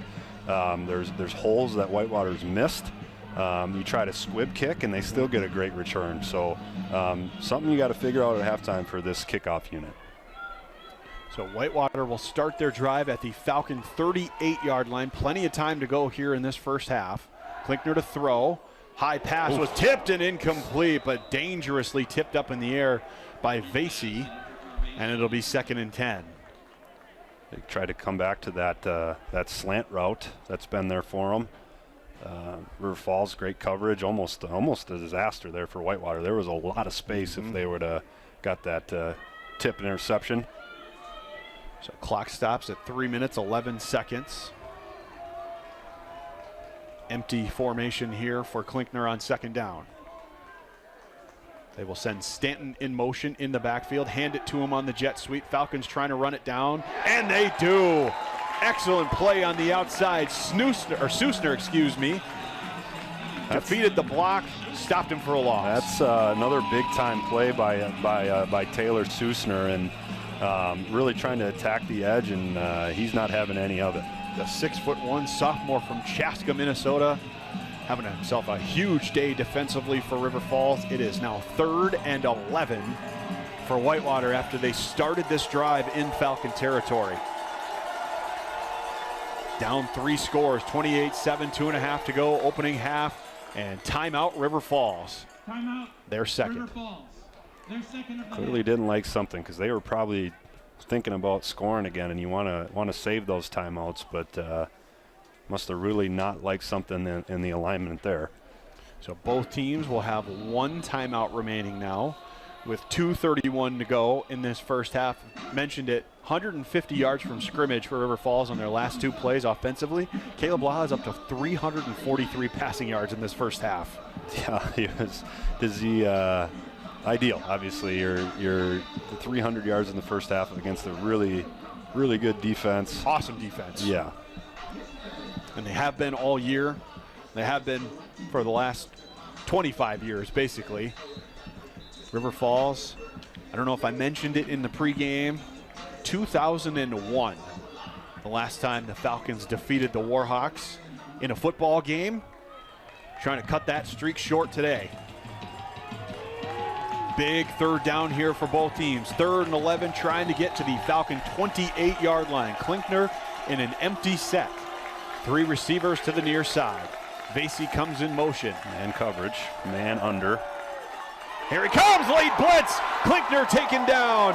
Gage Tim with his first sack of the day, and it's 4th down. Gage Tim has had like you said, his first sack, but a huge game so far. He's had some almost game-breaking plays, and that one certainly qualifies. And he slammed Klinkner to the turf at the end to finish that one off. I think that's going to take us to our 2-minute timeout with Whitewater in punt formation. Indeed, it will. So we'll have a little bit of a mini stoppage here. Now, Whitewater, with River Falls getting the ball back, up 28-7, 2 minutes to go, a timeout in their pocket. This is dangerous territory right now for Whitewater. Yeah, you're in danger of this thing turning into a blowout, but 2 minutes is plenty of time for this offense. Obviously, they scored on their last 2 plays. Yeah. 359 yards of offense right now for River Falls. I think if you're River Falls, you're coming after this one too. You're keep putting pressure on that long snapper and that punter. If you can get a block punt, obviously that's a massive play. They've almost had 3 of them already. So definitely still coming after this punt. What a start for the home team in this top 10 matchup from River Falls, Wisconsin. Speaking of matchups, I can give you a couple scores go really quick here. Down in lacrosse, lacrosse is up 14-7. Just still in the second quarter there, it looks like, as long as this is updated. The other big one, UW-Oshkosh at UW-Platteville. That game is scoreless from what I can tell with 5 minutes left in the second quarter. That's the defensive battle we were looking for here. Instead, it's turned into a shootout. 28-7. Whitewater to punt. Reed inside the 10-yard line, back deep to receive. Falcons again look like they're coming after it. Clean snap, good operation. Punt is away, but it's not a good one. Off the side of his foot, gonna bounce near the 25, take a Falcon bounce, and be downed across the 30-yard line. So only about a 15 or 20-yard punt that time by Tackett. River Falls with just 70 yards and a $151 with a timeout in their pocket, up 28-7. You can feel the quicksand that Whitewater is in right now. Everything is going poorly for them. Defense really needs to steal some momentum, and if you're River Falls, try to put another quick score up there. Reed in motion out of the backfield. Caleb, straight drop on first down. Looks to his right over the middle. He's got Austin Rush out across the 38-yard line, taken down quickly, but it's a 9-yard pickup. It's second and short. Really nice route there by Austin. Went quiet there for a second. Could potentially hear some of the offensive coaches barking out some calls in the booth next to us. Blaha throws quickly to Reed, crosses the 40, first down River Falls, and steps out of bounds to stop the clock. Yeah, with how quickly this team operates, 1:25 left and a timeout is an eternity. Caleb up over 350 passing yards now in this first half. Ball will be spotted right at the 45. They go down and score, an opportunity to have 400 passing yards in the first half. Crazy. Against a really, really good defense in this Whitewater team. Caleb under some pressure this time, rolls to the right, gets away, fires it far sideline. It's incomplete. Threw it past his intended target. Good coverage on that side. It's second and 10. Yeah, very good coverage all the way across the board. No one open. And a good sign for Whitewater. We see Paul Kim back in the game in coverage on that far side. He was injured earlier. Clock stops at 1:18. Falcons make some substitutions. Johnstone into the game at tight end. Looks like we got Rohrer, Stokes, and Weslowski into the game. Reed still the tailback. Here's Caleb. Second and 10. Fires over his intended target. It was a little too high for Rohrer, and it'll be third down now. I think ideally he has another half a second there to let Blake open up a little bit, but Whitewater does a nice job of getting to Caleb there, forcing that throw a little bit early. Got to get into Warhawk territory at the 45 for a first down. It'll be empty set for Caleb. Third and 10. Looking over the middle. Gets away from pressure. Going to get there with his legs. Crosses the 50. Gets to the marker. Ducks out of bounds. It'll be first down, River Falls. Great job by Caleb. Yeah, he saw man coverage. So sees man coverage. No one accounts for him. Whitewater did bring some pressure. So nice job of picking that up by the guys up front, but you see man coverage, there's no one for him. He's going to take off. 26 rushing yards now for River Falls in this first half. We approach a minute to go. Throwing on first down, he's got Reed. Crosses the 35. Hit and driven down there. Spotted right at the marker. It's first down, I think. And they are going to move the sticks. And Jalen's a little hobbles getting up, so we'll keep an eye on that. Asher comes into the game. Reed exits. Clock is running. 50 seconds and counting here, first half. Falcons do have a timeout to use. Caleb to throw, clean pocket, rolls to the right. Looking downfield, got a man, nice catch. Weslowski nearly has it taken away, but he hangs on to it. And the Falcons will use their final timeout to stop it with 38 seconds to go. Kind of underrated so far is how good of a job the guys up front have done picking up blitzes. They brought play before that, when Caleb took off and run, they brought 6. That one they brought 5. Really trying to bring some pressure to force something for River Falls, but the guys up front have done an outstanding job of picking that up. So River Falls with a tremendous opportunity here, up 28-7, operating in Warhawk territory. It's spotted at the 27-yard line. It's going to be 2nd and short. They don't have any timeouts left, so balls will have to be placed near the boundary. It'll stop. Clock will stop momentarily for a first down while they spot it, but they'll have to be Johnny on the spot to try to get some points here before halftime. Yeah, you're thinking first down. Maybe you have 2 plays called here if you get the first down, and then after that you're probably thinking about clocking 1 or spiking 1. So Asher, Rohrer, Rush, Johnstone, and Weslowski, the skill guys on the field. Caleb, empty backfield. Immediately rolls to the left. Under pressure. Got to get rid of it. He does. Oh. He finds Austin Rush near the 10-yard line. Ducks out of bounds to stop the clock. Nice play from the quarterback in Austin Rush, just to be able to get some yards and then get out of bounds to stop it. Austin was actually, I think, double covered there, but defender fell down and it opened Austin up. That was clock stops with 30 seconds to go. It's 1st and goal right at the 10-yard line. Again, empty set for Caleb. Blake's one-on-one here. Looking left, going that way, and threw it just a little short. Good route by Rohrer. Caleb just threw it in the dirt. 25 seconds. Kind of a little back shoulder, throw the ball at the pylon play. No timeouts, 25 seconds. And a line change. Reifenberger, Hilton, Stokes stays in. Reed into the game along with Johnstone. Got 2 shots here probably still. Shebrel at the ready. Blaha steps up, throwing it back corner, and just some miscommunication. It would have been well out of bounds anyway. Hilton, I think, was the intended guy, but some wires got crossed and it's incomplete. Yeah, Hilton stumbled there out of the break. I think he got bumped a little bit by his own guy trying to come out of that break. So 3rd and 10. Clock stops at 19 seconds.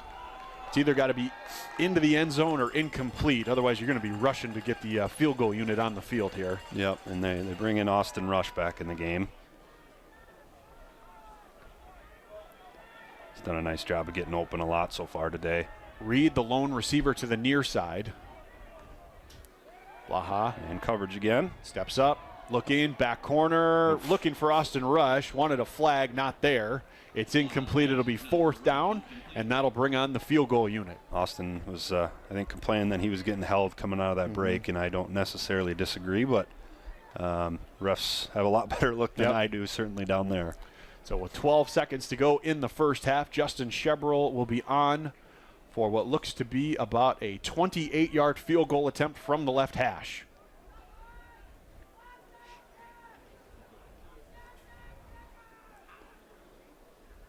Snap from Betelov. Kick is up, and that field goal attempt is good. Falcons get points again right before halftime, extend the lead to 24, 31-7. River Falls on top. Almost halftime, Derek. Yeah, and big to get points there before the half. Pretty good job executing there, the 2-minute drill. Now you send your kickoff unit out. It's been an adventure, to say the least. I think you're just maybe squibbing this thing to the 40-yard line. I feel like you have to squib it after the return game so far today from Whitewater. It's absolutely no reason to give them any sort of momentum, right? Yeah, I think your squib is going to be so short it's almost like an onside kick. Yeah. Just because the adventure that this has been so far.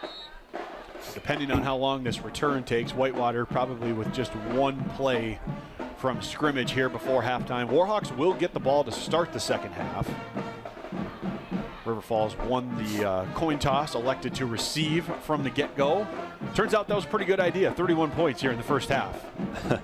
Yeah, that's. I'm a little shocked, to be honest. This game has gone how it's gone. I think there's going to be some eyebrows raised across the D3 football landscape. 420 yards of offense in 1 half against Whitewater tends to do that. Shebrel, they do kind of go with that little squib, taken by the up back near the 25. Again, it's Battle. He crosses the 40. Much better coverage this time.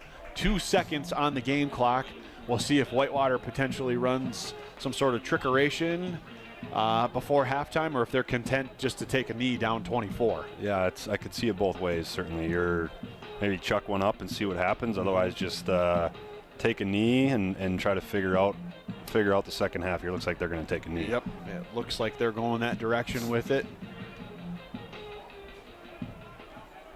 Falcons back deep just in case.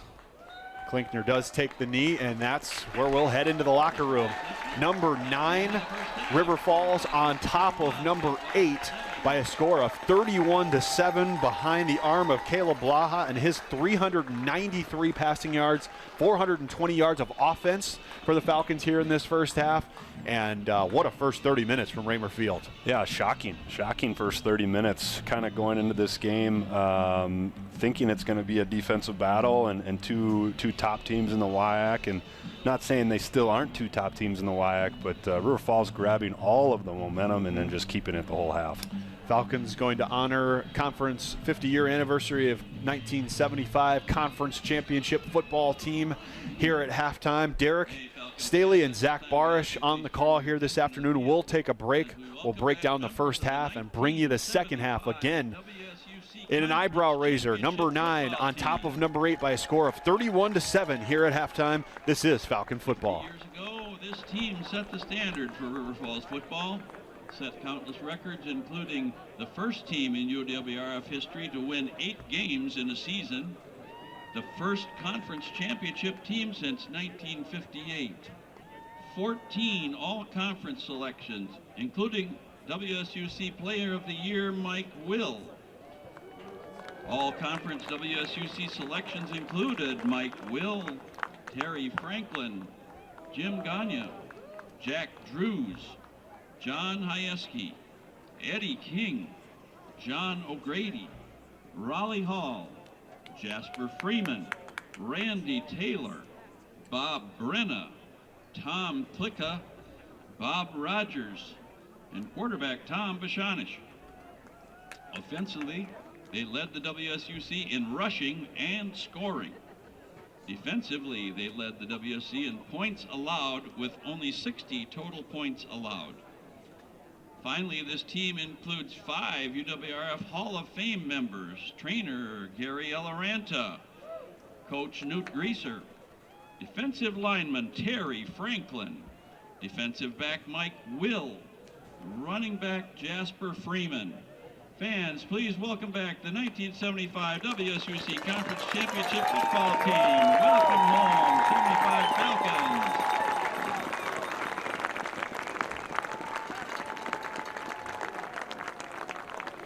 This was the first championship team also for Coach Mike Farley.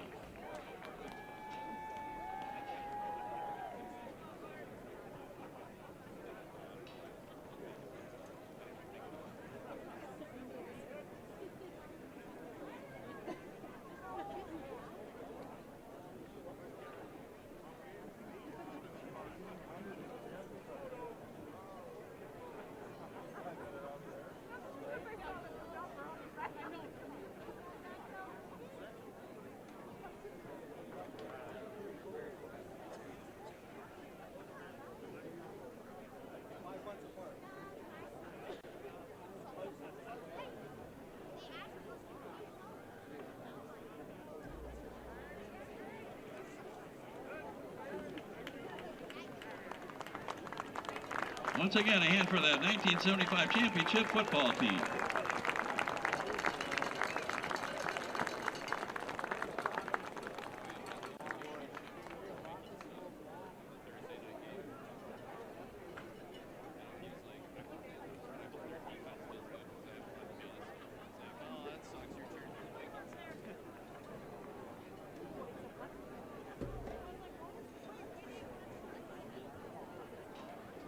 Now entering the field, the UWRF dance team.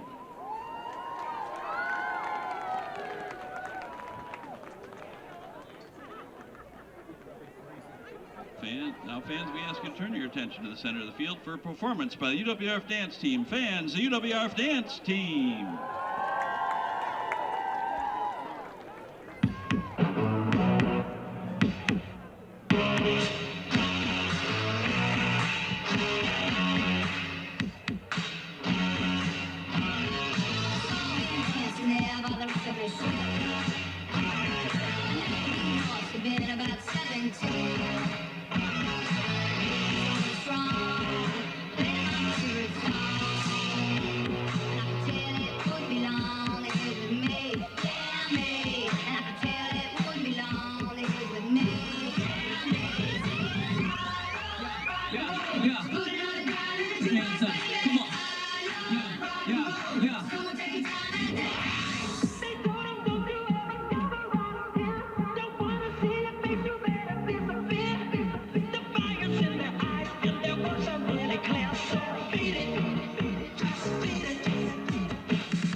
UWRF dance team.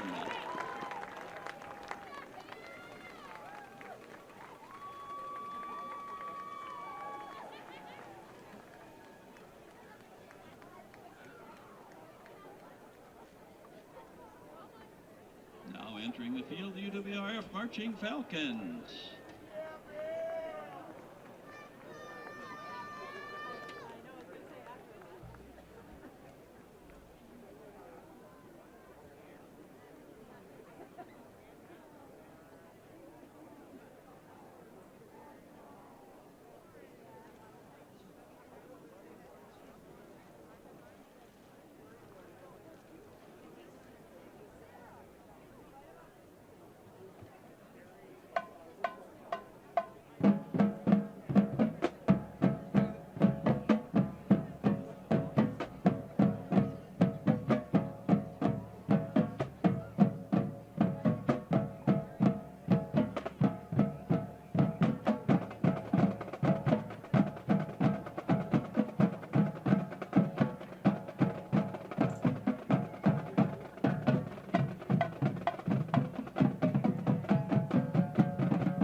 Ladies and gentlemen, we welcome to the field the 2025 Marching Falcons. Under the direction of Dr. Tom Barnett, led by a drum major team of Emma Peterson, Jameson Gallmeyer, and Gwen Royster. The Falcons are proud to present this season's show featuring the music of Fall Out Boy. Kicking things off is Uma Thurman, a high-energy hit that captures the unforgettable vibe of her iconic Pulp Fiction dance moves. Emma Peterson and the Marching Falcons take it away.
Marching Falcons.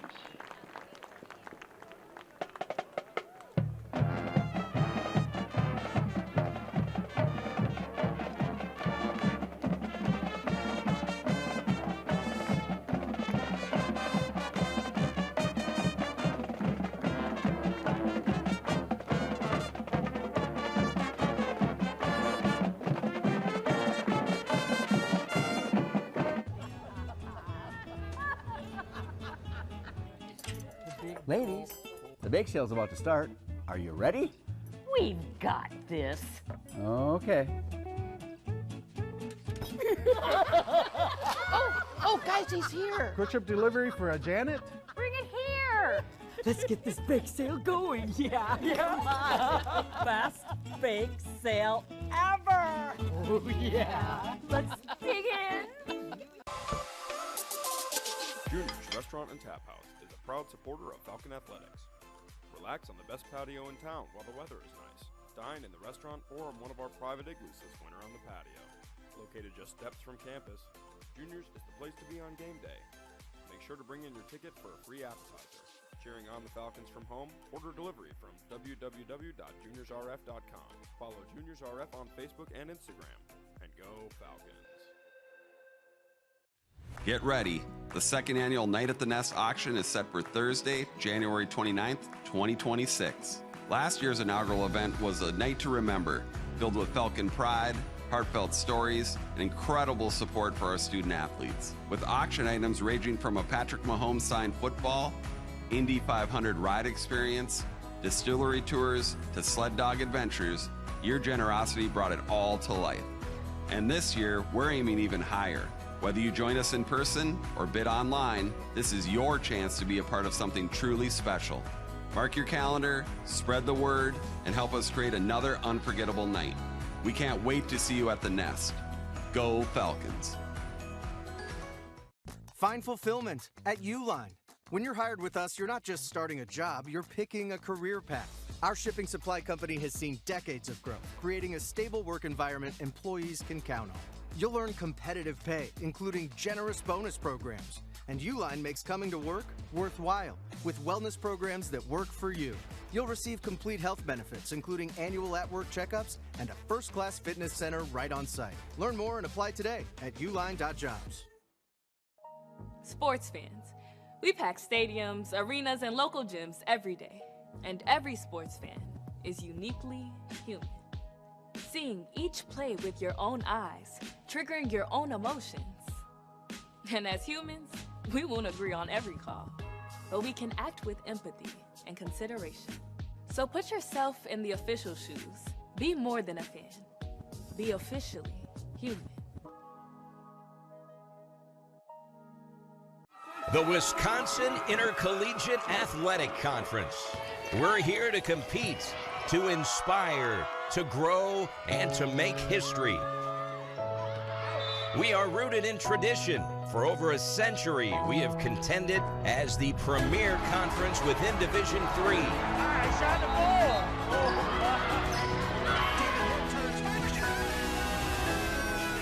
ball. We are united throughout Wisconsin.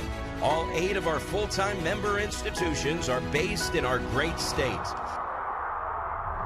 But although Wisconsin is our home, our impact reverberates across the entire nation, crowning 180 national team championships and counting.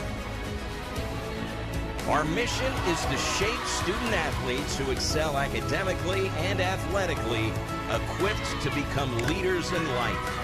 We are here to build on our enduring legacy and move boldly forward into the future. We are the WIAC, Excellence in Action. Community banking is about giving back to the communities we serve. It's about focusing on needs and making decisions to better businesses and families in the area. It gives an opportunity for employees to live, work, and play local. We are your community bank. You know that moment when the world goes quiet? When the static in your ears and the skitter of your pulse fall away, and for a moment, you feel ready. More than that, you feel sure. At UW River Falls, we know the feeling well, because when the world goes quiet and you step boldly into the moment, that's when you know you're a Falcon. That's when you know you're limitless.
Back inside Raymer Field, campus of the University of Wisconsin River Falls. Big time top 10 matchup between the Whitewater Warhawks and the River Falls Falcons here this afternoon. Zach Barsh and Derek Staley bringing you all the coverage. Some shocked faces in western Wisconsin and across the D3 landscape here this afternoon. 31-7, River Falls on top at halftime, Derek. Yeah, but before we get into it, I'm going to thank some sponsors. The Falcons would like to thank the following sponsors. Minnesota Coaches, Move Well Chiropractic, the Nutty Squirrel Sports Saloon, Pier 500, Patax, Rise Baking Company, and Kilcarney Hills Golf Club. Yeah, shock certainly says it. I don't think anyone really saw this going this way. Certainly the offensive explosion here that we've seen from the Falcons against a very good, we've talked about it plenty, very good Warhawk defense. Just kind of big plays to me were the name of the game, especially through the air. 2 straight plays from scrimmage in the second quarter where River Falls had back-to-back touchdowns. One was 75 yards, the next one was 83 yards, both deep strikes from Caleb Blaha, the first one to Jake Hilton, the second one to Blake Rohrer. That was really kind of the couple of daggers in that first half. They were able to capitalize on some good field position at the end of the half to tack on 3 extra points to make it the full kind of 3-possession lead that you see there by 24 points, 31-7 the difference in the first half, but 393 yards through the air for River Falls. They held Whitewater to just 17 rushing yards. Whitewater comes in averaging over 254 rushing yards per game. just complete domination, really. Yeah, dominance up front on both sides of the ball. We talked about it a little bit. That Falcon defensive front really, and the linebackers doing a great job slowing down this rushing attack. Also the big guys up front offensively picking up blitzes, giving Caleb plenty of time and letting those playmakers make plays. Clouds have set in over River Falls, Wisconsin here as we are approaching about 2:45 p.m. in the afternoon. Falcons up 24. Warhawks to get the ball first in the second half. Would like to see River Falls try to get their run game going here to try to ice this one away in the second. Yeah, you'd like to see Trevor Asher get some carries and kind of salt this game away. But they are going to kick it deep, and we'll see. Crump takes it from the 6 near side numbers, crossing back to the middle of the field. Makes a move, and now he's got some space, crossing the 35. River Falls finally tracks him down and pushes him out near the 47-yard line, it looks like, where they're going to spot it. But again, Whitewater continues to have success in the special teams game today. Yeah, it seems like just the physicality of their return game is just overmatching the kickoff unit guys for River Falls, and it's just an adventure every single time we kick off. Thankfully, they haven't scored, and we have gotten to kick off a lot, which is obviously a good thing. One of 3 ranked versus ranked matchups across the WIAC this afternoon. Platteville on top of Oshkosh, 14-7 at halftime, and La Crosse leading Stout, also 14-7, beginning the second half in that one. They go handoff on first down, and nothing there. Whitewater sticks with the game plan. Down, despite being down 24 points, and they don't get much of anything on first down. Yeah, trying to get something established on the ground. Brian Stanton only had a few yards at a few carries in the first half, so trying to get him going early here. 18 first downs for the Falcons compared to just 7 for Whitewater in that first half. Brooks and Lippy are the 2 receivers. Vasey goes in motion.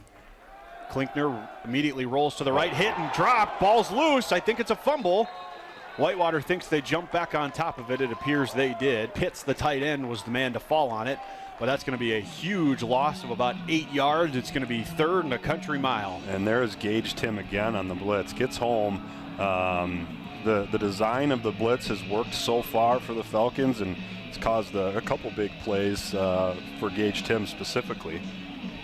Say loss of 9, 3rd and 19. They need to get to the Falcon 43-yard line for a first down. Lippy across the formation. Play clock down to 10. Klinkner with Stanton in the backfield with him. Clap of the hands. Falcons don't jump. Inside of 5 on the play clock. Straight drop for Klinkner. Looking over the middle. Nothing there. Trying to escape pressure. Gets out to the right. Going to be dropped after about a 4-yard pickup. He's thrown to the turf. It's 4th down. Whitewater, this is a familiar spot. They will have to punt. Yeah, it's another play by Gage Tim. I thought they got away with a hold there. But yeah, not an ideal start if you're for a Warhawk fan. Dylan Tackett on to punt. His heels at the 29. Reed back deep to receive, standing at the 15. Clean snap, good punt from Tackett, spiraling. Reed takes it, calls for the fair catch at the 14-yard line, and River Falls will start there. 86 yards to go. They get an opening drive stop with 12:52 to go. This is their first possession of the second half. And like you said, we'll see if we can get maybe Asher established a little bit, or maybe we'll just score on one play again. Yeah, no kidding. River Falls, 27 rushing yards on 10 attempts in the first half. Didn't really need the rushing game when you got 393 through the air. Caleb in the backfield by himself. 4 receiver set. Johnstone, the tight end, in motion. Caleb man coverage again. Looking that way. Fires it back over the middle. Rush. Trying to make a man miss. He cannot. Does make the catch right near the marker. It'll be about a yard shy, so good start to the drive for the Falcons. Just a good job using motion there just to see what coverage they're in and figuring out they're in man coverage. And when you're in man coverage, Austin Rush is going to win a lot of those, so just throw him the ball.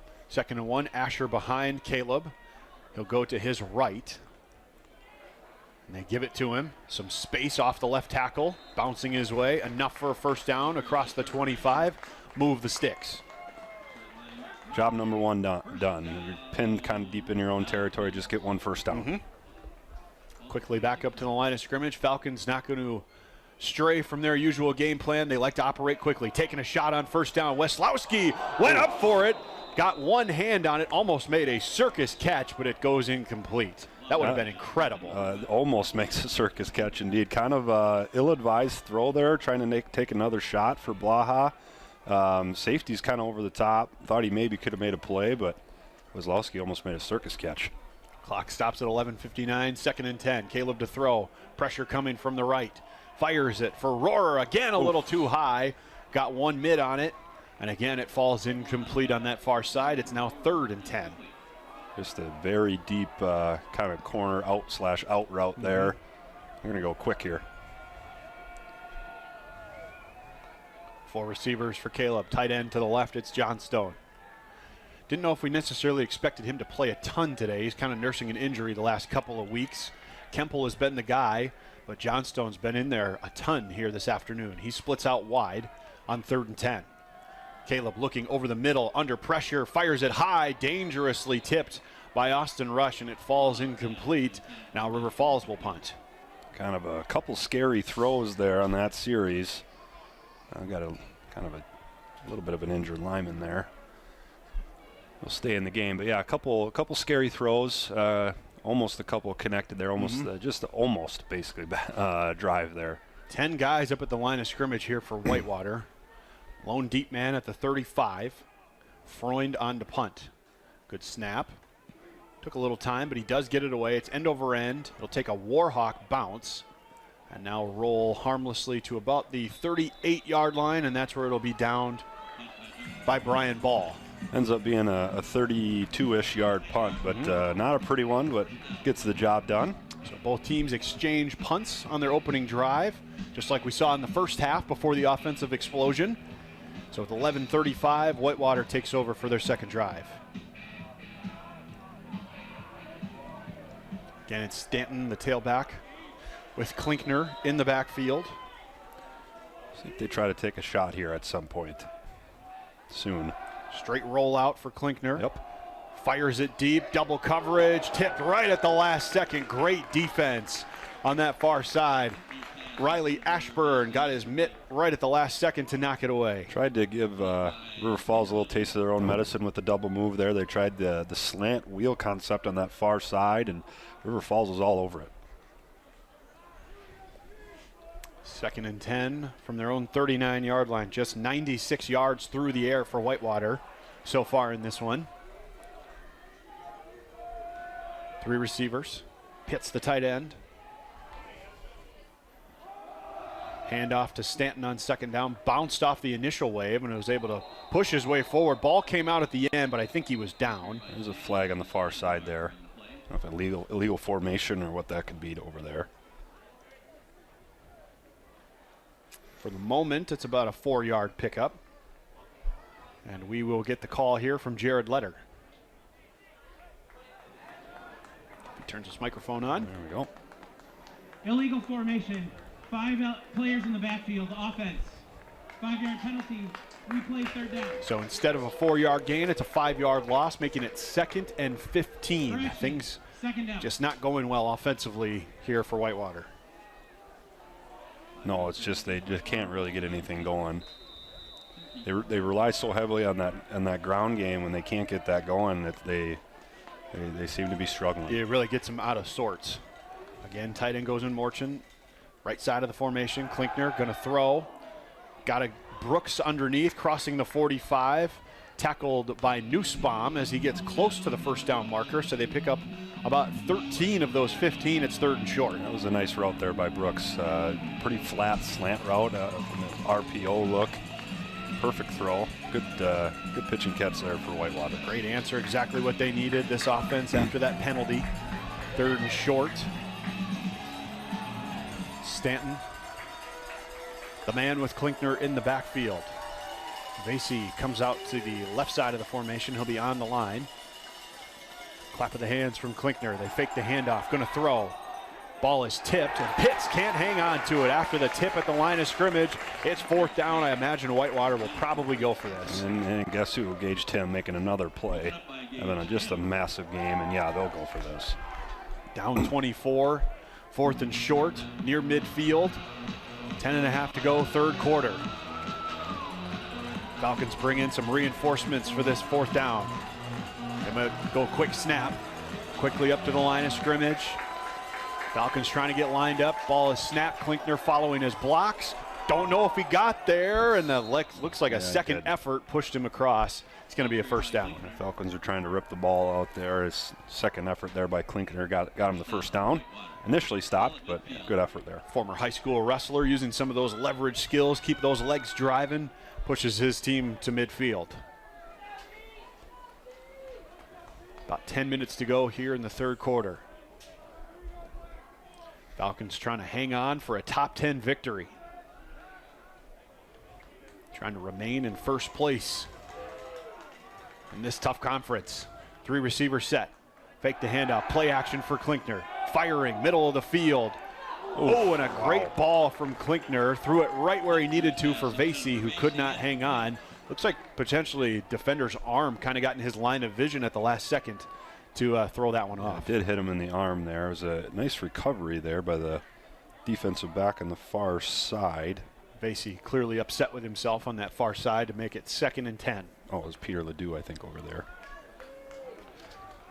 Yeah, Peter Ledoux, team leader, tied with Andre Hall with 3 interceptions each on the season. That leads the conference for both of them.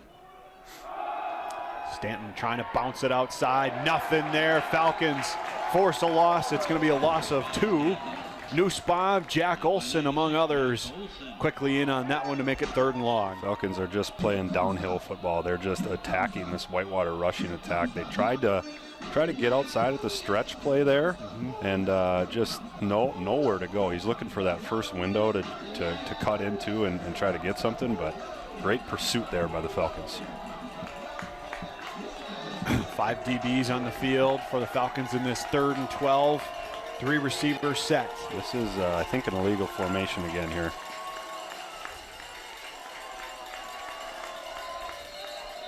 They didn't have enough guys on the field. Yep, and timeout taken by Whitewater. Coach Rindahl clearly upset on that far side, and I think it's probably exactly what you're talking about, Derek. Gotta get your alignment set for a big 3rd down like that. Yeah, I saw the tackle on our side uncovered, and I didn't see enough skill guys on the field. So not enough guys on the field for Whitewater on a key 3rd down. Coach Jace Rindahl taking over the program. About I believe this is year number 4 for Coach Rindahl on that far sideline. Takes over for what's been a pretty legendary program, especially for the better part of the last 25 years or so.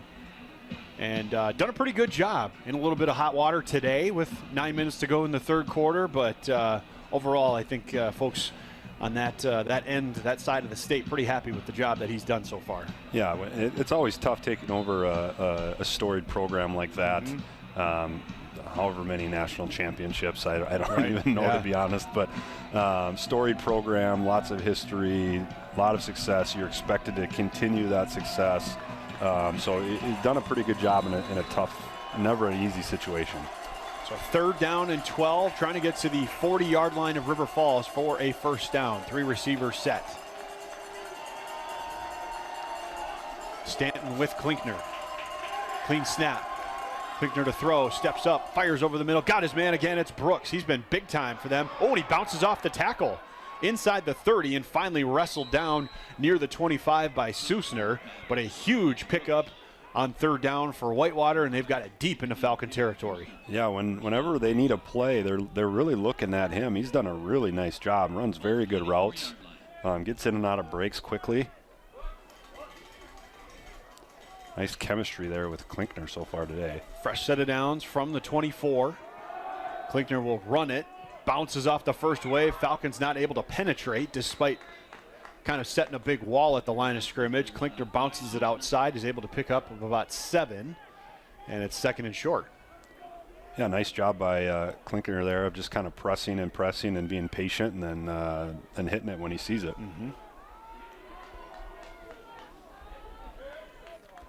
Lippy back into the game at receiver.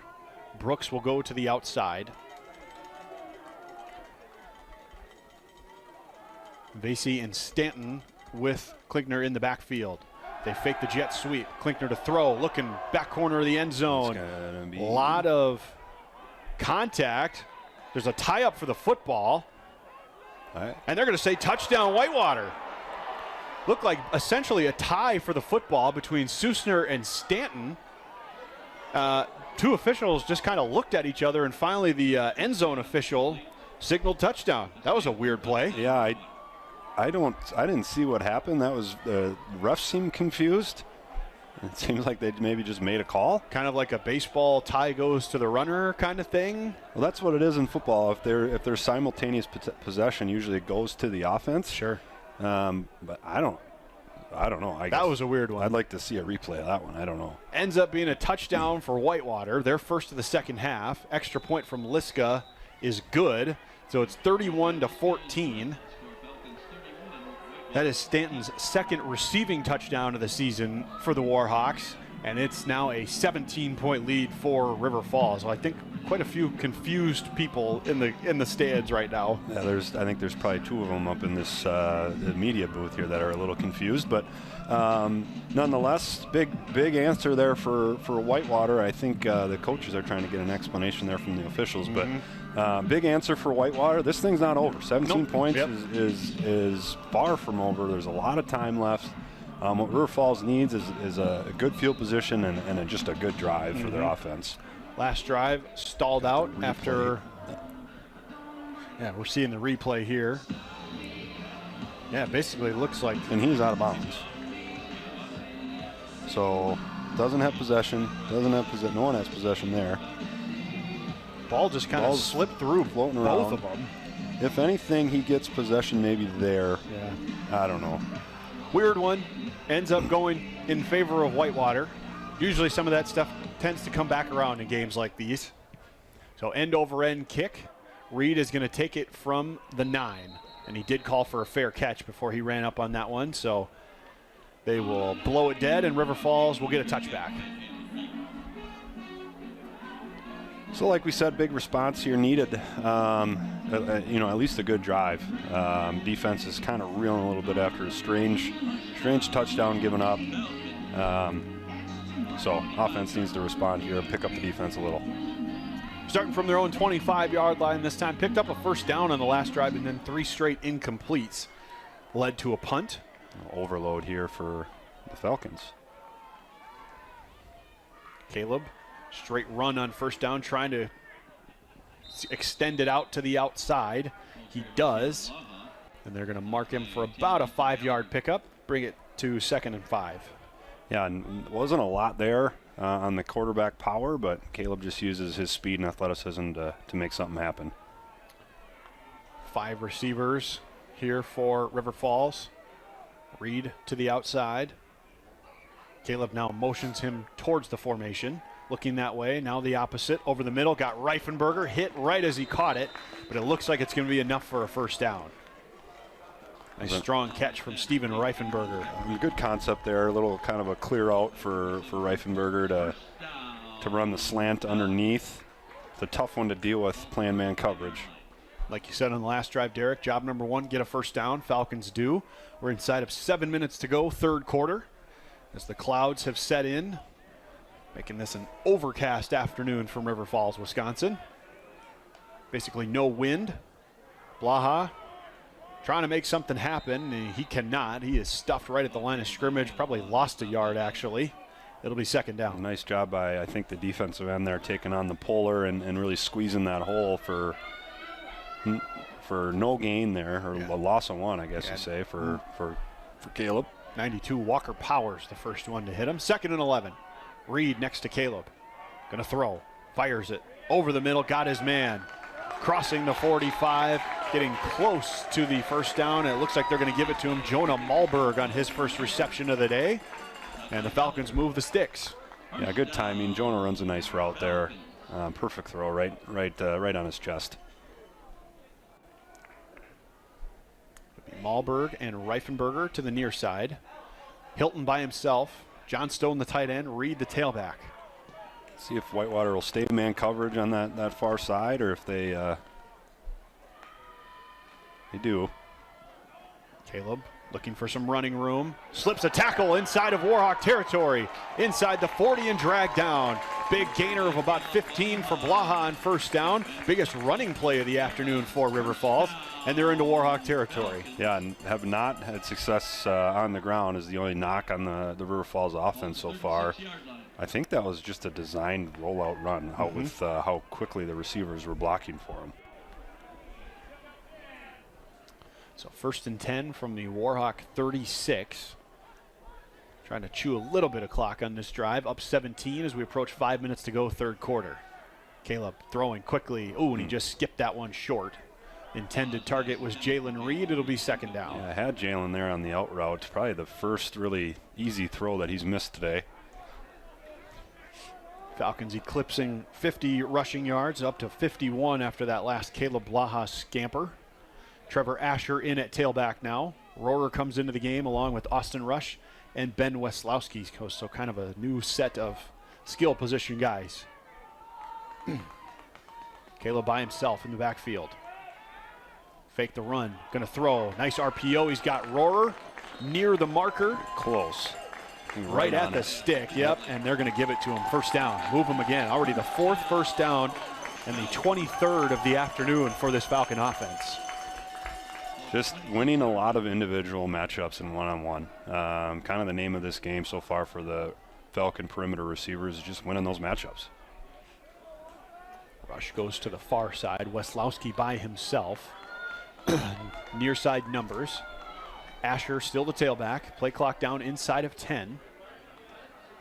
Caleb rides the handoff, gives it to him. Asher with some space inside the 15. Big run from Trevor Asher, taken down at the 12-yard line. Yeah, that's really what you need. Keep the ball on the ground. Give Asher a few carries. He's going to use his physicality to maybe wear down this defense, kind of like we talked about a lot earlier in the game, but really needed here in the second half. So ball spotted at the 12. Not quite first and goal. Asher still the tailback. This time they'll motion him out of the backfield. Caleb to throw, steps up under pressure with some space to the left inside the 10. Pylon, touchdown! Falcons extend the lead. Yeah, he just sees man coverage again. So he motions Asher out of the backfield. They bump over. The guy who was responsible for the quarterback, they were spying him, was the backer number 11, who kind of bumped out a little bit with the motion, and Caleb sees that, and he knows that he can't get there. He just has the leverage on him. So great decision, great run, good play design there. Justin Chevrolet on for the extra point to extend this back to a 24-point lead. Again, Betelov, the long snapper, Bernard, the holder. Snap spot, kick is up, and it is good. Chevrolet remains perfect on the afternoon, and with that rushing touchdown for Caleb Blaha, he is now the school's all-time career leader in points scored and rushing touchdowns. Now 52 rushing touchdowns in the prestigious career of one Caleb Blaha. Yeah, it's kind of almost in awe of how the career he's had. 52 rushing touchdowns as a quarterback, not to mention being the all-time leading scorer for the school, which, like we said pregame, is typically a kicker. Right. But your quarterback is so prolific. 52 rushing touchdowns kind of boggles the mind. Yeah, already a one-time All-American back in 2023, looked to be on his way last year before it was cut short by injury. I believe in the 4th or 5th game of the season for River Falls, was awarded the medical red shirt, allowed to come back and play his senior season here this year, and boy, are we thankful he is, up 38-14 against the number 9 team in the country. Just a joy to watch. He's athletic, he's smart, he seems like a pretty good guy. Kind of root for him because of that. Extremely hardworking individual as well. 430 passing yards for Caleb on the afternoon, runs it in there. Looks like another decent return from Whitewater, crossing the 35-yard line. Again, it was Christian Crump. So good field position for the Warhawks with 3:36 to go in this third quarter. But yeah, Caleb is just the prototypical guy that you cheer for. Extremely hardworking, extremely humble, cares a ton about the success of his teammates, as opposed to personal accolades and just a guy that any coach would be happy to have on their team. Yeah, certainly multiple reasons why some of these guys came back for another year. A couple of the receivers did, just to get a chance to play with him again, obviously to have hopefully some success in the postseason. But just speaks to, they swing it out to Vasey, and they got nothing going. Slung down for a huge loss. Braden Jones read it from the start. It's a 6-yard loss, 2nd and long. I thought Braden maybe was going to be able to pick that thing, but really good position, good play by him. But yeah, just kind of putting the bow on the Caleb record books. Actually, we're probably not. He's not done. He's gonna extend his lead on a lot of these categories before we're all said and done. But yeah, just a good guy you want to root for, certainly, and another record to add to the books for him. So 2nd and 17 for Whitewater, under 3 minutes to go, 3rd quarter. Fires over the middle, too high for Vasey, it's 3rd down. Oh, and Vasey comes up, not looking good, holding that right leg. He'll jog off the field, but doesn't look 100%. Yeah, just a little bit. They've had a few of those opportunities that kind of River Falls has converted those slightly open routes, right. And Whitewater just can't convert them today. So 3rd and 17, trying to get to the 46-yard line. 3 receiver set, straight drop for Klinkner. Here comes the pressure, hit as he throws. Nice catch on the far side, short of the marker by a couple of yards. It's Crump. And it'll be 4th down, and we'll say 3. Nice throw from Klinkner under pressure. Yeah, great throw. Had kind of the crossing route. Riley Ashburn does a nice job of bringing some physicality up from that safety spot and stopping him short of the 1st down. And big 4th down here for Whitewater. Need this one. Down 24, approaching 2 minutes to go, 3rd quarter on the road. Warhawks, the number 8 team in the country, in danger. Dropping one to the Falcons for the first time since 2001. Straight drop on 4th down. Here comes the pressure. Rolls to the right, does Klinkner. Hit, ball's up in the air. That's going to be incomplete, and it'll be a turnover on downs unless it's a fumble. Either way, Falcon football. And it's Gage Tim again with the hit. Coming through and hitting the quarterback in a key situation. They're just bringing him in key situations, and he's getting home every single time. Falcons up 24, all the momentum with the home team. Safe to say, if they are able to hang on for these last 17-plus minutes here, Derek, possibly one of the biggest wins in program history for this Falcon club. Yeah, biggest one I can remember. This one probably vaults you. I'm not going to we'll get into conversation. Yeah, we'll get into that later, but vaults you in a good spot for hopefully a postseason run. Blaha, straight drop on 1st down. Falcons trying to hit the dagger. Fires over the middle. Got his man. Short of the marker, but a great catch again by Weslowski. Good for about 8 yards. Good patience there by Caleb. Kind of keep getting depth in the pocket. Keep getting depth until Weslowski opens up there on a deep crosser. Falcons trying to put the proverbial nail in the coffin on this possession. Up 24 as we approach the 4th quarter. Rush will slide to the left of the formation. Kemple in there as the tight end now. Rohrer and Weslowski, the other receivers, along with Asher in the backfield.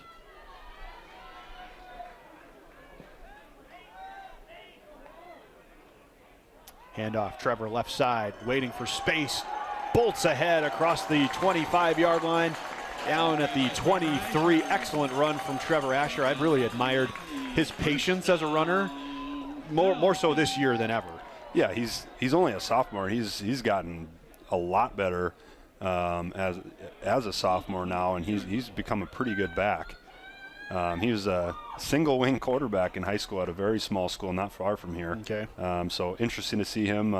And good to see him, obviously, develop into a pretty good runner as a sophomore. Trevor, a product of Elmwood Plum City High School. 1st and 10 at the 23-yard line. Caleb going to throw. Now he's going to tuck it and run off the right side. Crosses the 20-yard line. Tackled at about the 18. A pickup of about 5 on 1st down. That is exactly what you want to see at this point in the game. A lot of 4s, 5s, and 6s. Will win you the football game here, Derek. Yeah, absolutely. And this is going to take us to the end of the 3rd quarter, and we want to keep that clock running. I think one more chance to thank some sponsors as I'm going to catch my breath and grab some water. Absolutely. Falcon Athletics would like to thank some more of our sponsors today. One, River City Stitch, River Falls State Bank, Twin Cities Orthopedics, Uline, Viking Coca-Cola, and Wisconsin Credit Union. Falcons with 420 yards of offense at halftime, 110 there in the third quarter, pushing their total to 530 yards of offense on the afternoon, 438 through the air on the arm of the All-American Caleb Blaha. Falcons with the football, up 24 going into the fourth quarter. A chance to effectively put this one away, Derek. Yeah, if you want to win big games, your big-time players have to step up. And to say the Caleb Blaha and the offense have stepped up would be an understatement. He's put up more numbers than this before, but I think this is the best performance I've seen from him in his career. And most importantly, a clean football game for this offense. No turnovers, at least not to this point. Final 15 minutes to go. Really no turnovers for Whitewater either. Both teams have played a clean game from that aspect, but Falcons have just kind of dominated all facets of this one. Yeah, he's making most of the easy throws, and he's making the hard throws too, and just making every single play when he needs to make a play. Mm-hmm. 2nd down and 6 to open the fourth quarter. Falcons deep in Warhawk territory. Asher in motion. Caleb to throw. Looking near side pylon. Roar! Great catch! Oh, and they say he doesn't hang on. Ball came out as he hit the ground and just couldn't quite complete the catch. Would have been one heck of an effort from Blake Rohrer. Instead, it's 3rd and 5. Yeah, I thought he had it and just kind of couldn't complete the process of the catch. Probably feeling like we got robbed because we Whitewater got a touchdown that corner and we didn't get one. But Caleb on 3rd and 6 finds Reed, breaks a tackle, gets it down inside the 10. 1st and goal, River Falls. Nice bounce back play. Excellent catch from Jalen Reed. And it looks like he is either hurt or lost his shoe. Needs a little help getting up off the turf, so they'll attend to him. Doesn't seem like he's cramped up. Yeah, potential cramp there for Jalen Reed. So we'll take a little bit of a break as the trainers tend to him. Falcons, again, in striking distance, up 24 here in the fourth quarter. You got scores from around the league potentially, Derek? Yeah, absolutely. I've got the lacrosse game. Lacrosse and Stout game is up on my computer here, and lacrosse is up 28-14. That's 11 minutes or so left in the fourth quarter. As we go here, I'll pull up some more scores from around the league and around the country. Incredible. 3 ranked versus ranked matchups across the WIAC this afternoon. Yeah, there's only 8 teams in the conference, and 6 of them are ranked. Kind of says all you really need to know about the WIAC. But a couple other scores from across the league, or across. Platteville is up 21-7 against LaCrosse, or against Oshkosh, excuse me. That one is also beginning in the fourth quarter. That's a big one for both squads, obviously, 2 ranked games. A few others from across the country I can give you if we still have some time here. They're still looking at Jalen. The Mount Union, number 2 team in the country, won 65-17 today. Number 1 team in the country, North Central, they had a big win against Carroll, 64-7. Looking for Wartburg had a 27-3. It was up 27-3 at Nebraska Wesleyan. And St. John's in a close one against Gustavus. Gustavus is a program that's kind of heading back in the right direction. They've had ups and downs, and but they're playing St. John's pretty tough. Just beginning the fourth quarter there. A couple of teammates actually helped carry Jalen Reed off the field.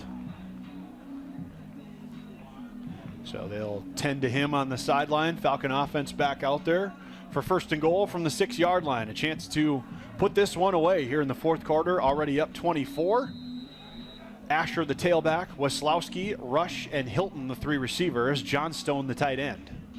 And last score I'll give you, Stevens Point is up 21-12 on Eau Claire, and that says it's just halftime there. So very tough back and forth between those two. Bottom of the standings, but both programs have made some headway the last couple of years.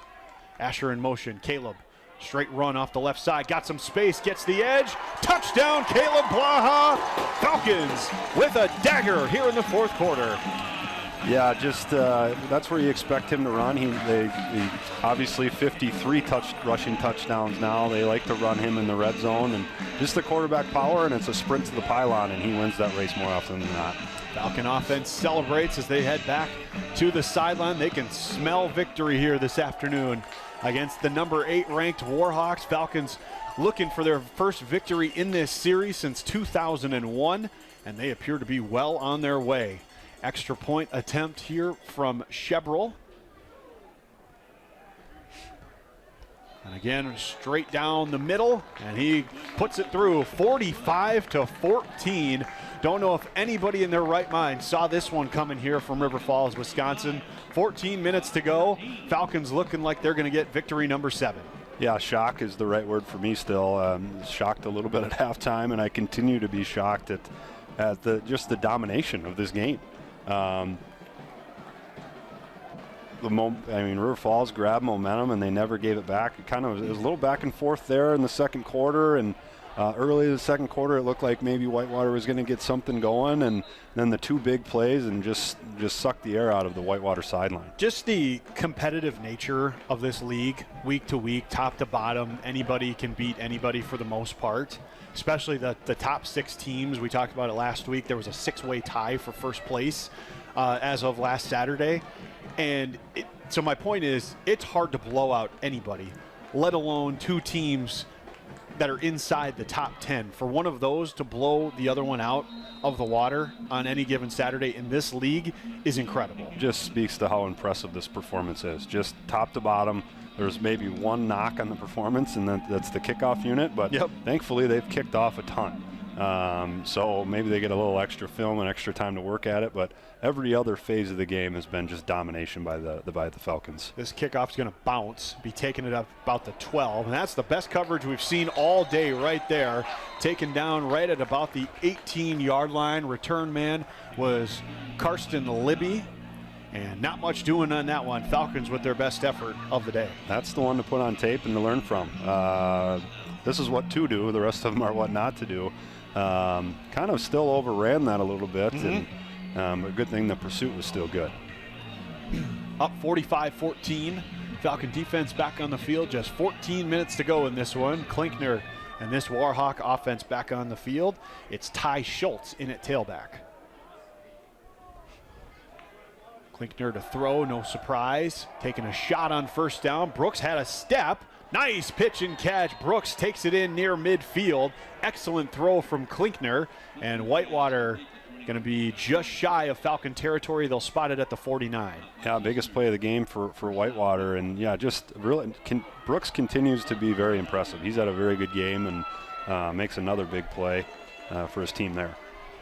So Whitewater quickly back up to the line of scrimmage on first down. Go again. Lots of time to throw. Again taking a shot. Again looking for Brooks. This time it's a little too far. Again he had a step on Braden Jones, but Klinkner just overthrew it. Yeah, he just won that route. There's a little press man coverage there on the outside, and Brooks won the ball at the line of scrimmage. Had a step, but yeah, just misfired on the throw. Looks like Cade Fitzgerald might be warming up to possibly go in the game for the Falcons next series. On second down for Whitewater, they hand it off to Schultz. Not much doing, maybe a yard on the play. Falcons were all over that one. Nussbaum, Tim, among others, right up the middle. Actually, give him a little extra. About a yard. 3rd and 9.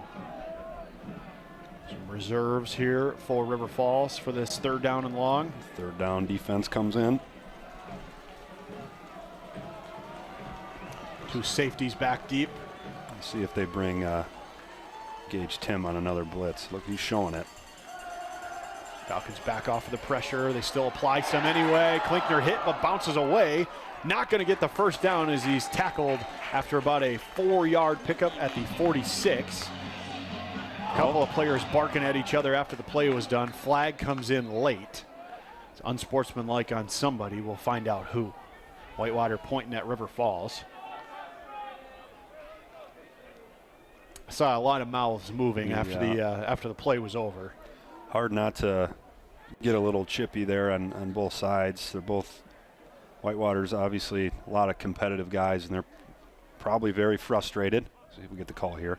After the play was over, we have fouls by both teams. Unsportsmanlike conduct on the offense. Unsportsmanlike conduct, number 47 of the defense. Those penalties offset. 4th down. So lucky for both clubs. Doesn't really ding either of them. It'll remain the same. 4th down. Whitewater needs 5 yards. They need to get to the Falcon 41 to pick up the first down. Klinkner out of the shotgun. Stanton the tailback. 3 receiver set. And a timeout is going to be taken by River Falls. Had some late subs there that seemed like they got lined up, but maybe we had a little miscommunication. 549 yards of offense today for River Falls, 218 thus far for Whitewater. Falcons have got the run game going in the second half, like we were kind of clamoring them to do at halftime, up to 98 rushing yards on 19 attempts. That's good for 5.2 a pop. The most staggering part of today, though, I think, Derek, River Falls defensively has held a team that came in averaging over 250 yards rushing a game to just 25 here this afternoon. Yeah, just that's the staggering and once again the shocking part of this game is how good that front seven is played for the Falcons. Obviously, we knew they were good, but they're just continuing to get better. Right. And to hold a good team like this to the minimal rushing attack that they've had is just outstanding. So, got to have it 4th down here for Whitewater. They trail it by 31 points. 12.5 to go. Ball spotted at the 46. Klinkner steps up, trying to get away, spinning near the line of scrimmage, not going to get there, driven backwards, turnover on downs. Second time in the second half, River Falls has forced one of those. They take over. Yeah, it looked like he was going to maybe escape the first tackle, but once again, kids at home, that's how you pursue the football. Just get all your guys to the football, all 11 hats, and good things happen. And that's really what's been one of the more impressive things for the Falcon defense today is just their pursuit to the football. Caleb Blaha in this offense back out there, so we don't see Cade Fitzgerald quite yet with this Falcon offense, starting from their own 47. Handoff Asher on first down. Not much there, but he's able to fight his way past the line of scrimmage and pick up about a yard. A little surprised not to see Cade here. We do have another injury. Whitewater. Number 10, Ethan Gallagher. Kind of a weird one. He got off the field under his own power, but was kind of letting his arm dangle towards the ground like he couldn't lift it. Oh, just a stinger, hopefully, for them. So he's going to get looked at on their sideline. Hate to see a good player like that take an injury this late in a contest that's probably decided. 3 receivers here for River Falls. John Stone, the tight end. Number 1 offense still on the field for River Falls inside of 12 minutes to go. Coach Walker not taking any chances in this one. Again, handoff to Asher. This time bounces it back towards the middle of the field. Pushes his way for a gain of 3 that time. Brings up a 3rd and 5. Keep moving that clock. Don't be in a hurry here. Falcon offense content to take a peek at the sideline, check the signals. I think Whitewater's getting backup quarterbacks ready to go. Not something you expected to see in this game, not in a non-injury situation. 4 receivers, Caleb to throw. Steps up, plenty of time, fires it near side. Great catch as Austin Rush rises to high point the football, taken inside the 35, and a first down for River Falls. Yeah, great job by Austin, and Caleb just trusted him. Just throwing the ball up to a playmaker and making a play. He also had Blake Rohr kind of streaking down the middle of the field. I thought he was going to go there at first, but ends up being a great play. Approaching 10.5 to go here in this one. 13 on the play clock. Again, a 3-receiver set. Rohrer, the lone receiver, to the near side. Asher with Blaha. They give it to him. Trevor up the middle, darts his way out of the first tackle inside the 30. Bulldozing his way, still won't go down, and finally ankle tackled and progress stopped at the 28-yard line. What a tough run from Trevor Asher. Fans a little irritated they didn't let that play keep going. I think Trevor was a little bit there too. He's like, I was still going. My feet were still moving. I was still moving forward. Why'd you pull the whistle? Ends up getting about 5 yards there on first down. So we go inside of 10 minutes to go. And Ashton Quaddy comes in the game. Yeah, another really promising tailback for this Falcon team. They're going to swing it to him. That's going to be incomplete. And they'll say forward pass. They whistle it dead. So it'll be third down. Got to be careful with those. Sometimes they are backwards. That can be a fumble. We saw Whitewater do that earlier in the game. So it'll be 3rd and 6. Falcons trying to get to about the 22-yard line for a first down. Probably not in Chevrolet field goal range just yet. I think you're looking at Wazlowski here or quarterback run. And play is whistled dead. We're going to have some illegal motion. Prior to the snap, false start, offense, number 77. 5-yard penalty, third down. DJ Fox, the guilty party. So it makes it a 3rd and about 11 now. Clock stops at 9:40. DJ Fox, who's like the rest of the guys up front, have had a very good game. His only mistake maybe today. Caleb trying to get away on 3rd and long. He does, still looking downfield, fires it towards the end zone, looking for Rohrer. Oof. Incomplete. Almost picked off. Yeah, DB did a nice job stepping in front of the ball. Didn't get a foot in, though, so it's going to be 4th down. 4th down, and he might go for it here. It's kind of in a weird spot. Typically in the Falcon DNA to go for it in these situations. Especially when you're up 31, why not? Yeah, a little bit too deep of a field goal.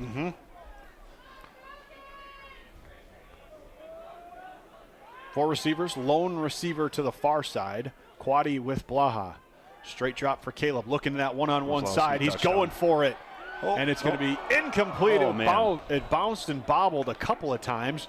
Reifenberger had it on his hand for a second, but it falls incomplete, and it will be a turnover on downs in favor of Whitewater. Yeah, I misspoke. I thought that was Wazlowski again, but that was Reifenberger over there, one-on-one, had a step.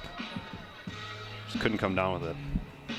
So both teams trade turnovers on downs, and with 9:20 to go and Whitewater trailing by 31, they get the football back. Same offense back on the field for Whitewater. Klinkner back out there. 2 timeouts remaining for both teams. Straight drop, screen, nicely set up, but a bad throw, as Stanton was going to have a lot of running room if he was able to make a grab on that one. Unfortunately, it was off to his right, and it's incomplete. Yeah, they had that set up pretty nicely. 3 linemen out in front, but just ends up throwing the ball to a lineman on just misfires there. So 2nd and 10 instead of a big gain for Whitewater. Just 6 seconds off the clock there. Yeah, young quarterback here. It's hard to really tell what to do. He's kind of had a tough game. If you pull him here, maybe does that hurt his confidence or? And it's picked off on the far sideline, inside the 35-yard line, brought down at about the 25-yard line. Klinkner threw it right to the defender. I think it was Taylor Susner who made the play on that far side. Falcons get their first takeaway of the afternoon. And that's certainly not going to help his confidence. We were just kind of talking about that, but big play there. As we see the replay, just kind of threw it right to him. Yeah, Susner rises up, makes the interception. Nice return. Falcons again in striking distance, and for the first time today, we'll see backup quarterback Cade Fitzgerald as Caleb Blaha exits to a number of high fives on that Falcons sideline with about 9 minutes to go. And those of you who haven't seen Cade much, we saw him last year plenty, but he's a run-first type of guy. Yep, and they go that direction with him here on first down. Nothing there. He's stacked up for a 2-yard loss. Karsten Libby was the first one to meet him. Just keep the clock running and protect the football here if you're the Falcons. You could see Whitewater really trying to rip at that football. So Falcons up 31 late in this contest. Backup quarterback in the game. We'll see Daniel Stokes come in here. Asher, Weslowski, and Rohrer, the other skill guys on the field. But, Derek, it appears River Falls going to get their 7th victory of the season as Fitzgerald's going to swing this one out to Asher. A little bit of space, gets back to the original line of scrimmage before he's taken down. It'll be 3rd down and 10. But Falcons look like they're going to go to 7-1. Warhawks going to drop to 6-2. And River Falls, with the victory today, still with everything in front of them, including a potential conference championship, potential playoff bid, and a number of other things that could come their way in these last few weeks. Yeah, no, they've set themselves up for, like you said, winning that conference title, which I know is a goal of theirs, and hopefully making a run at some playoffs. And definitely this game had playoff implications. Excuse me. Caleb Black back in there on 3rd down, taking a shot. Weslowski, end zone, touchdown, River Falls.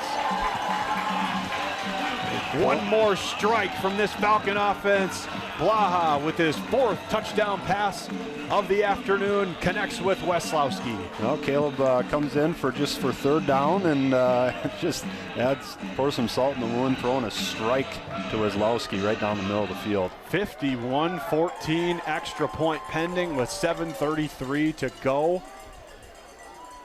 Chevrolet on for that extra point.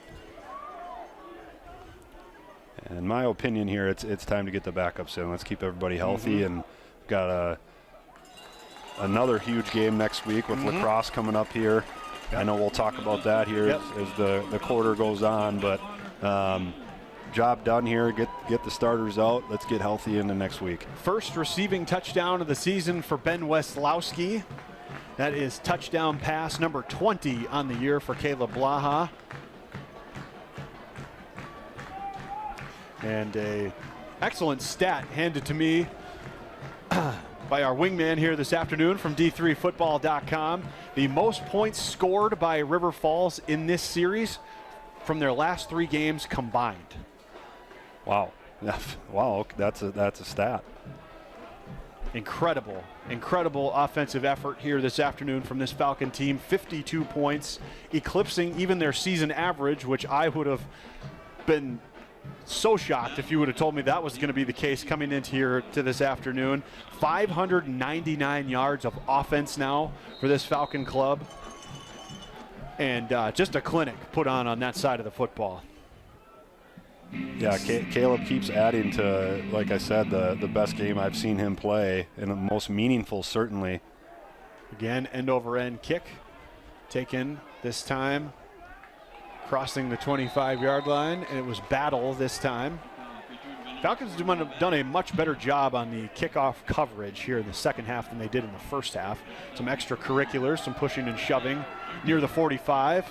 No harm, no foul. Yeah, you can see them being more physical and getting off blocks. That's been the biggest difference that I could see. I saw a couple guys there just do a nice job of getting off blocks, and you can see that's kind of why you want to get your main guys out, is it's going to get chippy because, Whitewater guys have pride and they're not used to something like this happening to them. So they're chippy and a little angry here and just want to protect your guys. So Whitewater taking over with 7.5 to go. Handoff off the right side and nothing doing. Coming up to make the tackle was Peter Ledoux.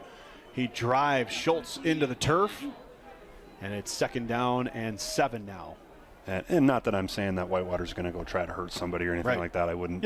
I don't think that. But just protect your guys. Under 7 minutes to go. Whitewater with the football. Probably a good time potentially to check on some other scores going on across the league. Klinkner out of the shotgun here on 2nd down. And they do hand off to Schultz. Nope, they're taking a shot. Good play action. And he threw it just too far out in front of Jacquez Brooks. And a helmet came off. That time it was Levi Bolstad who lost his lost his helmet, so he'll have to sit out for this 3rd down and 7 play. Derek checking the scores across the WIAC. And lacrosse has pulled away from Stout down in lacrosse, so that game is looming large here next week. It's going to be in probably another top 10 matchup. 6 minutes, 40 seconds. So if I'm doing the math correctly here, River Falls will go to 7-1, 4-1 in league play. Lacrosse goes also to 4-1 in league play. So next Saturday's matchup the winner will be in sole possession of first place across the league after the end of next Saturday. And if my math is correct, and it's always dangerous to do live math, but I think that would guarantee them at least a share of the conference title if they win next week. Whitewater takes a shot on 3rd and long, comes up incomplete. It'll be 4th down. Brooks wanted a flag to no avail from that far side official. And Platteville's up 21-14 on Oshkosh. Late in that one, minute 38 left. I think Platteville does have the ball. Also another big one across the league here this afternoon. River Falls with a victory over Platteville. Platteville with a victory over Lacrosse. Their second of the half. So common opponents being sewn together these final few weeks of the conference season. We'll have a timeout taken here. Falcons up 52-14. Approaching 6.5 minutes to go. We thought today was a big one. Next week could be even more fun, Derek. Yeah, it's kind of the same stakes next week, same time, same place, different opponent for the to who's going to remain at the top of the league. And again, Falcons trying to avenge. They play Lacrosse next Saturday, 1 o'clock kickoff from right here in River Falls, Wisconsin. And again, a game where River Falls looks to avenge a tough loss from last year. Falcons had Lacrosse on the ropes in the 4th quarter, let a double-digit lead slip away in that 4th frame, and playoff hopes basically evaporated with that loss last year to Lacrosse. Yeah, that was a heartbreaking one. I was down there for that one and kind of let that one slip away, certainly. Falcons look to be coming after the punt here on 4th down. Now they back off a little bit. Spiraling kick, going to bounce at about the 30, take a Warhawk bounce and roll all the way down inside the 15. And now going to be downed at the 10-yard line. Excellent punt that time from Tackett. And River Falls with 6 minutes and change will take over, leading by 38 points. You see Braden Jones there was a returner, was instructed to sprint off the football field, not take any chances there. So Cade Fitzgerald back onto the field for this drive for River Falls. I have a feeling there's going to be some celebratory beverages had in the downtown of River Falls, Wisconsin this evening. Yes, I would imagine so, and they've got the full backup position players, still some starting old linemen in the game. Stacked up at the line of scrimmage on this carry by Quaddy. At this time, we've got a second here. We'd like to thank all those involved with today's broadcast. Charlie Soa, Scott Hall, and their team of staff that brought to you all the sights and sounds. Camera operators Amelia and Joe, replay technician Landon, and producer Evan. Couldn't do our job without those guys. Appreciate all their help this afternoon. What a football game from River Falls, Wisconsin. Falcons up 52-14 late in the 4th quarter. Backup quarterback in the game on a 2nd and 11 here from inside their own 10. Weird snap. Cade gets it. Finds a little bit of space right up the middle. Dives ahead for a pickup of 3 or 4. Bring up 3rd down. A guy I'd kind of like to just highlight is Cade Fitzgerald, backup quarterback. This is last year. Probably not a lot of guys would have stuck around when Caleb was coming back for another year.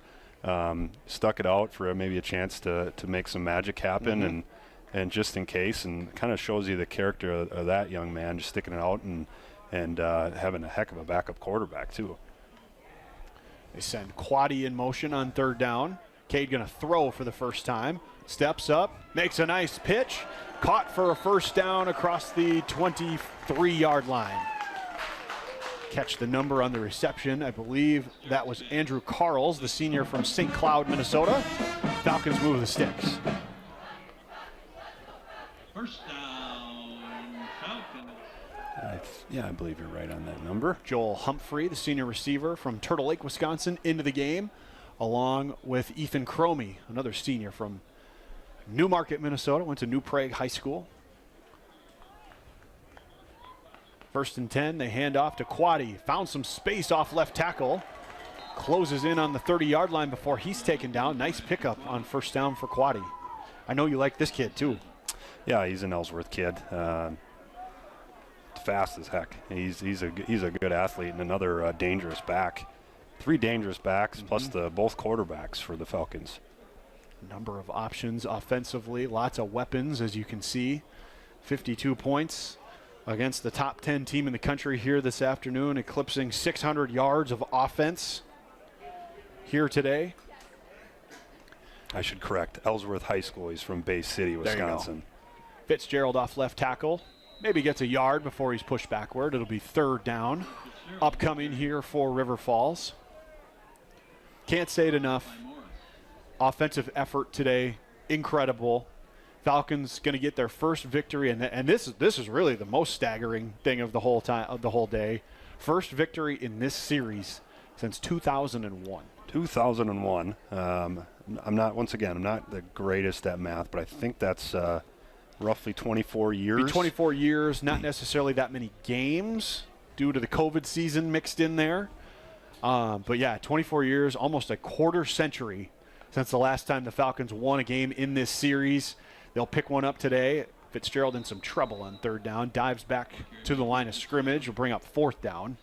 Yeah, not only the first time in 24 years, but to do it in this fashion is also the second shocking part of this. It almost feels like 24 years of frustration coming out in one afternoon in one effort from this team here today. They're going to let the clock run down before they decide to do something on 4th down here. Probably call a timeout and punt it, but who knows?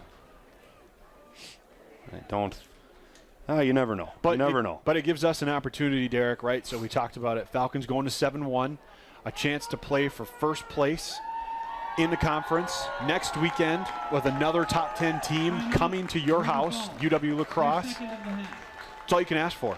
Yeah, all you can ask for. That's how the schedule worked out this year. You always think the La Crosse and Platteville's and the Whitewaters of the world are going to be competing for the conference title, and you want that conference title. And just so happens that you get all 3 of those teams at home this year. Yeah. So the schedule worked out perfectly in that regard, that you get your best shot at those guys. Yep. Again, that is a 1 p.m. start. Just like today, next Saturday, November 8th, right here at Raymer Field. Falcons with first place in the WIAC on the line next Saturday, potentially with a win. Could all but clinch a spot in the national playoffs if you were to win that one next weekend as well. Something that they, obviously, the Falcons and the staff have really been focused on is trying to get in the national tournament. They get the punt away on 4th down. Fair catch taken by Battle at about the 40-yard line. And Whitewater probably with one more possession here this afternoon. A little over 2 minutes to go. They trail it by 38. But yeah, you said it, partner. Everything that this staff has worked for, year 15 for Matt Walker, been really, really close. A number of the last handful playing in the Isthmus Bowls, 2 straight seasons. Finished with a 9-win season in 2021 after the bowl victory. And it's felt like it's so close they can almost taste it in a couple of those seasons. And it's kind of slipped out of their grasp in this month of November, probably the toughest month of the year for football coaches. And now an opportunity next Saturday to really stake their claim among the elites in Division III. Yeah, this game almost does it for you. I'm not going to say guarantee because right. Who knows? Yep. But this game, it's a big step forward for the program. Yep. We talked about it a little bit pregame. Maybe would be the biggest win in modern program history. For sure, yep. Since Coach Walker's been here. I was going to say, for sure, Matt Walker's tenure, this is easily win number 1. Yeah, most important win. Yep. So you enjoy it for a night, like you said, and then you move on, and now you got another great opponent, which is the nature of WIAC football. It's another great opponent next week, and you got to do it again. Yeah, basically the two teams that have kind of run this conference for the better part of 15 to 20 years, Whitewater and La Crosse. River Falls gets them back-to-back weeks. You take down Whitewater this week and a chance at the Eagles next Saturday. Whitewater near midfield. They hand off to Battle. Gets down close to the 45-yard line, driven to the turf. Gain of about 3 on first down. And good to see kind of guys helping each other up here late in the game. They're not getting after each other too much, so a little touch of class there by both sides. Freshman quarterback Aiden Lucero from Gurney, Illinois, into the game for Whitewater for this last drive. Redshirt freshman transfer from Grand Valley State. Another great program, D2 program. Yep. Traditionally pretty excellent D2 program in Ohio. Second down play, handoff Battle, not much, hit at the line, and forward progress stopped after about a yard pickup. If you remember, I think La Crosse went over there and played them a couple years ago and played them pretty tight. Yeah, gave them a game, that's for sure. I can't remember. They might have been reigning national champs at that time, but. So that will bring up a 3rd down and 5 for Whitewater as we go inside of 50 seconds from Raymer Field.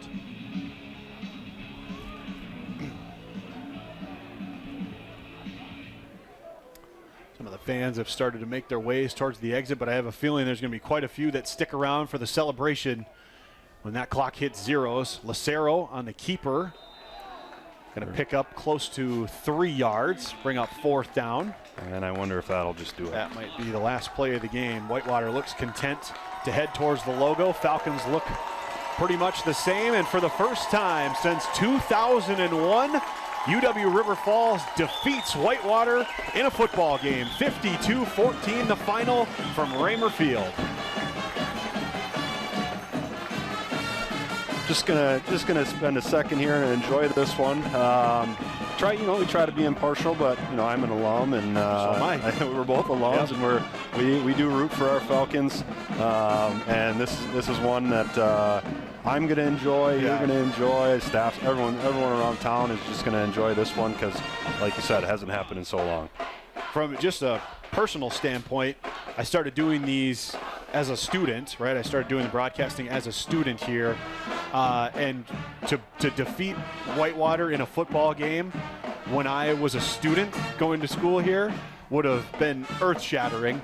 And to see what Coach Matt Walker, this staff, these kids have done with this program over the last decade or so, coming as far as they have to not only be competitive against the top 10 team in the country, but to literally blow them out by 38 points when both teams are ranked inside the top 10.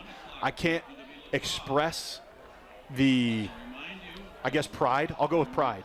In the program, in the school, how much they've invested, the time, the money, the resources to facilities, recruiting, anything that falls underneath that umbrella to make this program successful. To see this play out today, it is completely awesome. Yeah, there's no other way to say it. To your point, if you, I was here 10, 15, 20 years ago, to look at the two teams, it didn't look the same. It looked like a D1 team playing a D3 team. Yep. And all the credit to Coach Walker and his staff, the school for investing into this program to make it like these two teams now.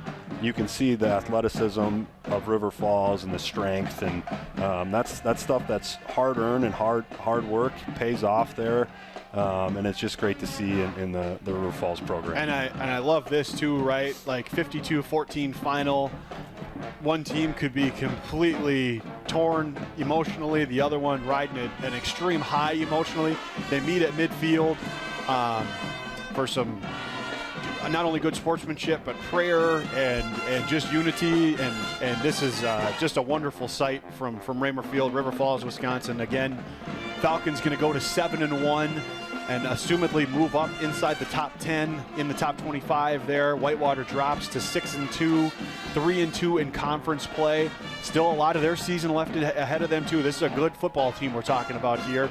Not over by any means for that Warhawk team either. So both clubs with still a lot to play for moving forward. River Falls with the upper hand today, and a really, really fun matchup next Saturday. Yeah, looking forward to next Saturday. I'll certainly be around for this one, and it'll be interesting to see where the rankings shake out here at the end of the week. As much as you can't control that, it is interesting still. Yep. It'll just, the next week matchup could be, a couple top 5 teams. Who knows? Absolutely. So for my partner Derek Staley, for everybody involved in this afternoon's broadcast, my name is Zach Barish. It was an absolute pleasure to bring you this afternoon's action from Raymer Field. Once again, final score: number 9 ranked Falcons 52, number 8 ranked Warhawks 14. Falcons defeat the Warhawks for the first time since 2001 and move to 7-1 on the season. For everybody involved, we're signing off. This has been Falcon Football.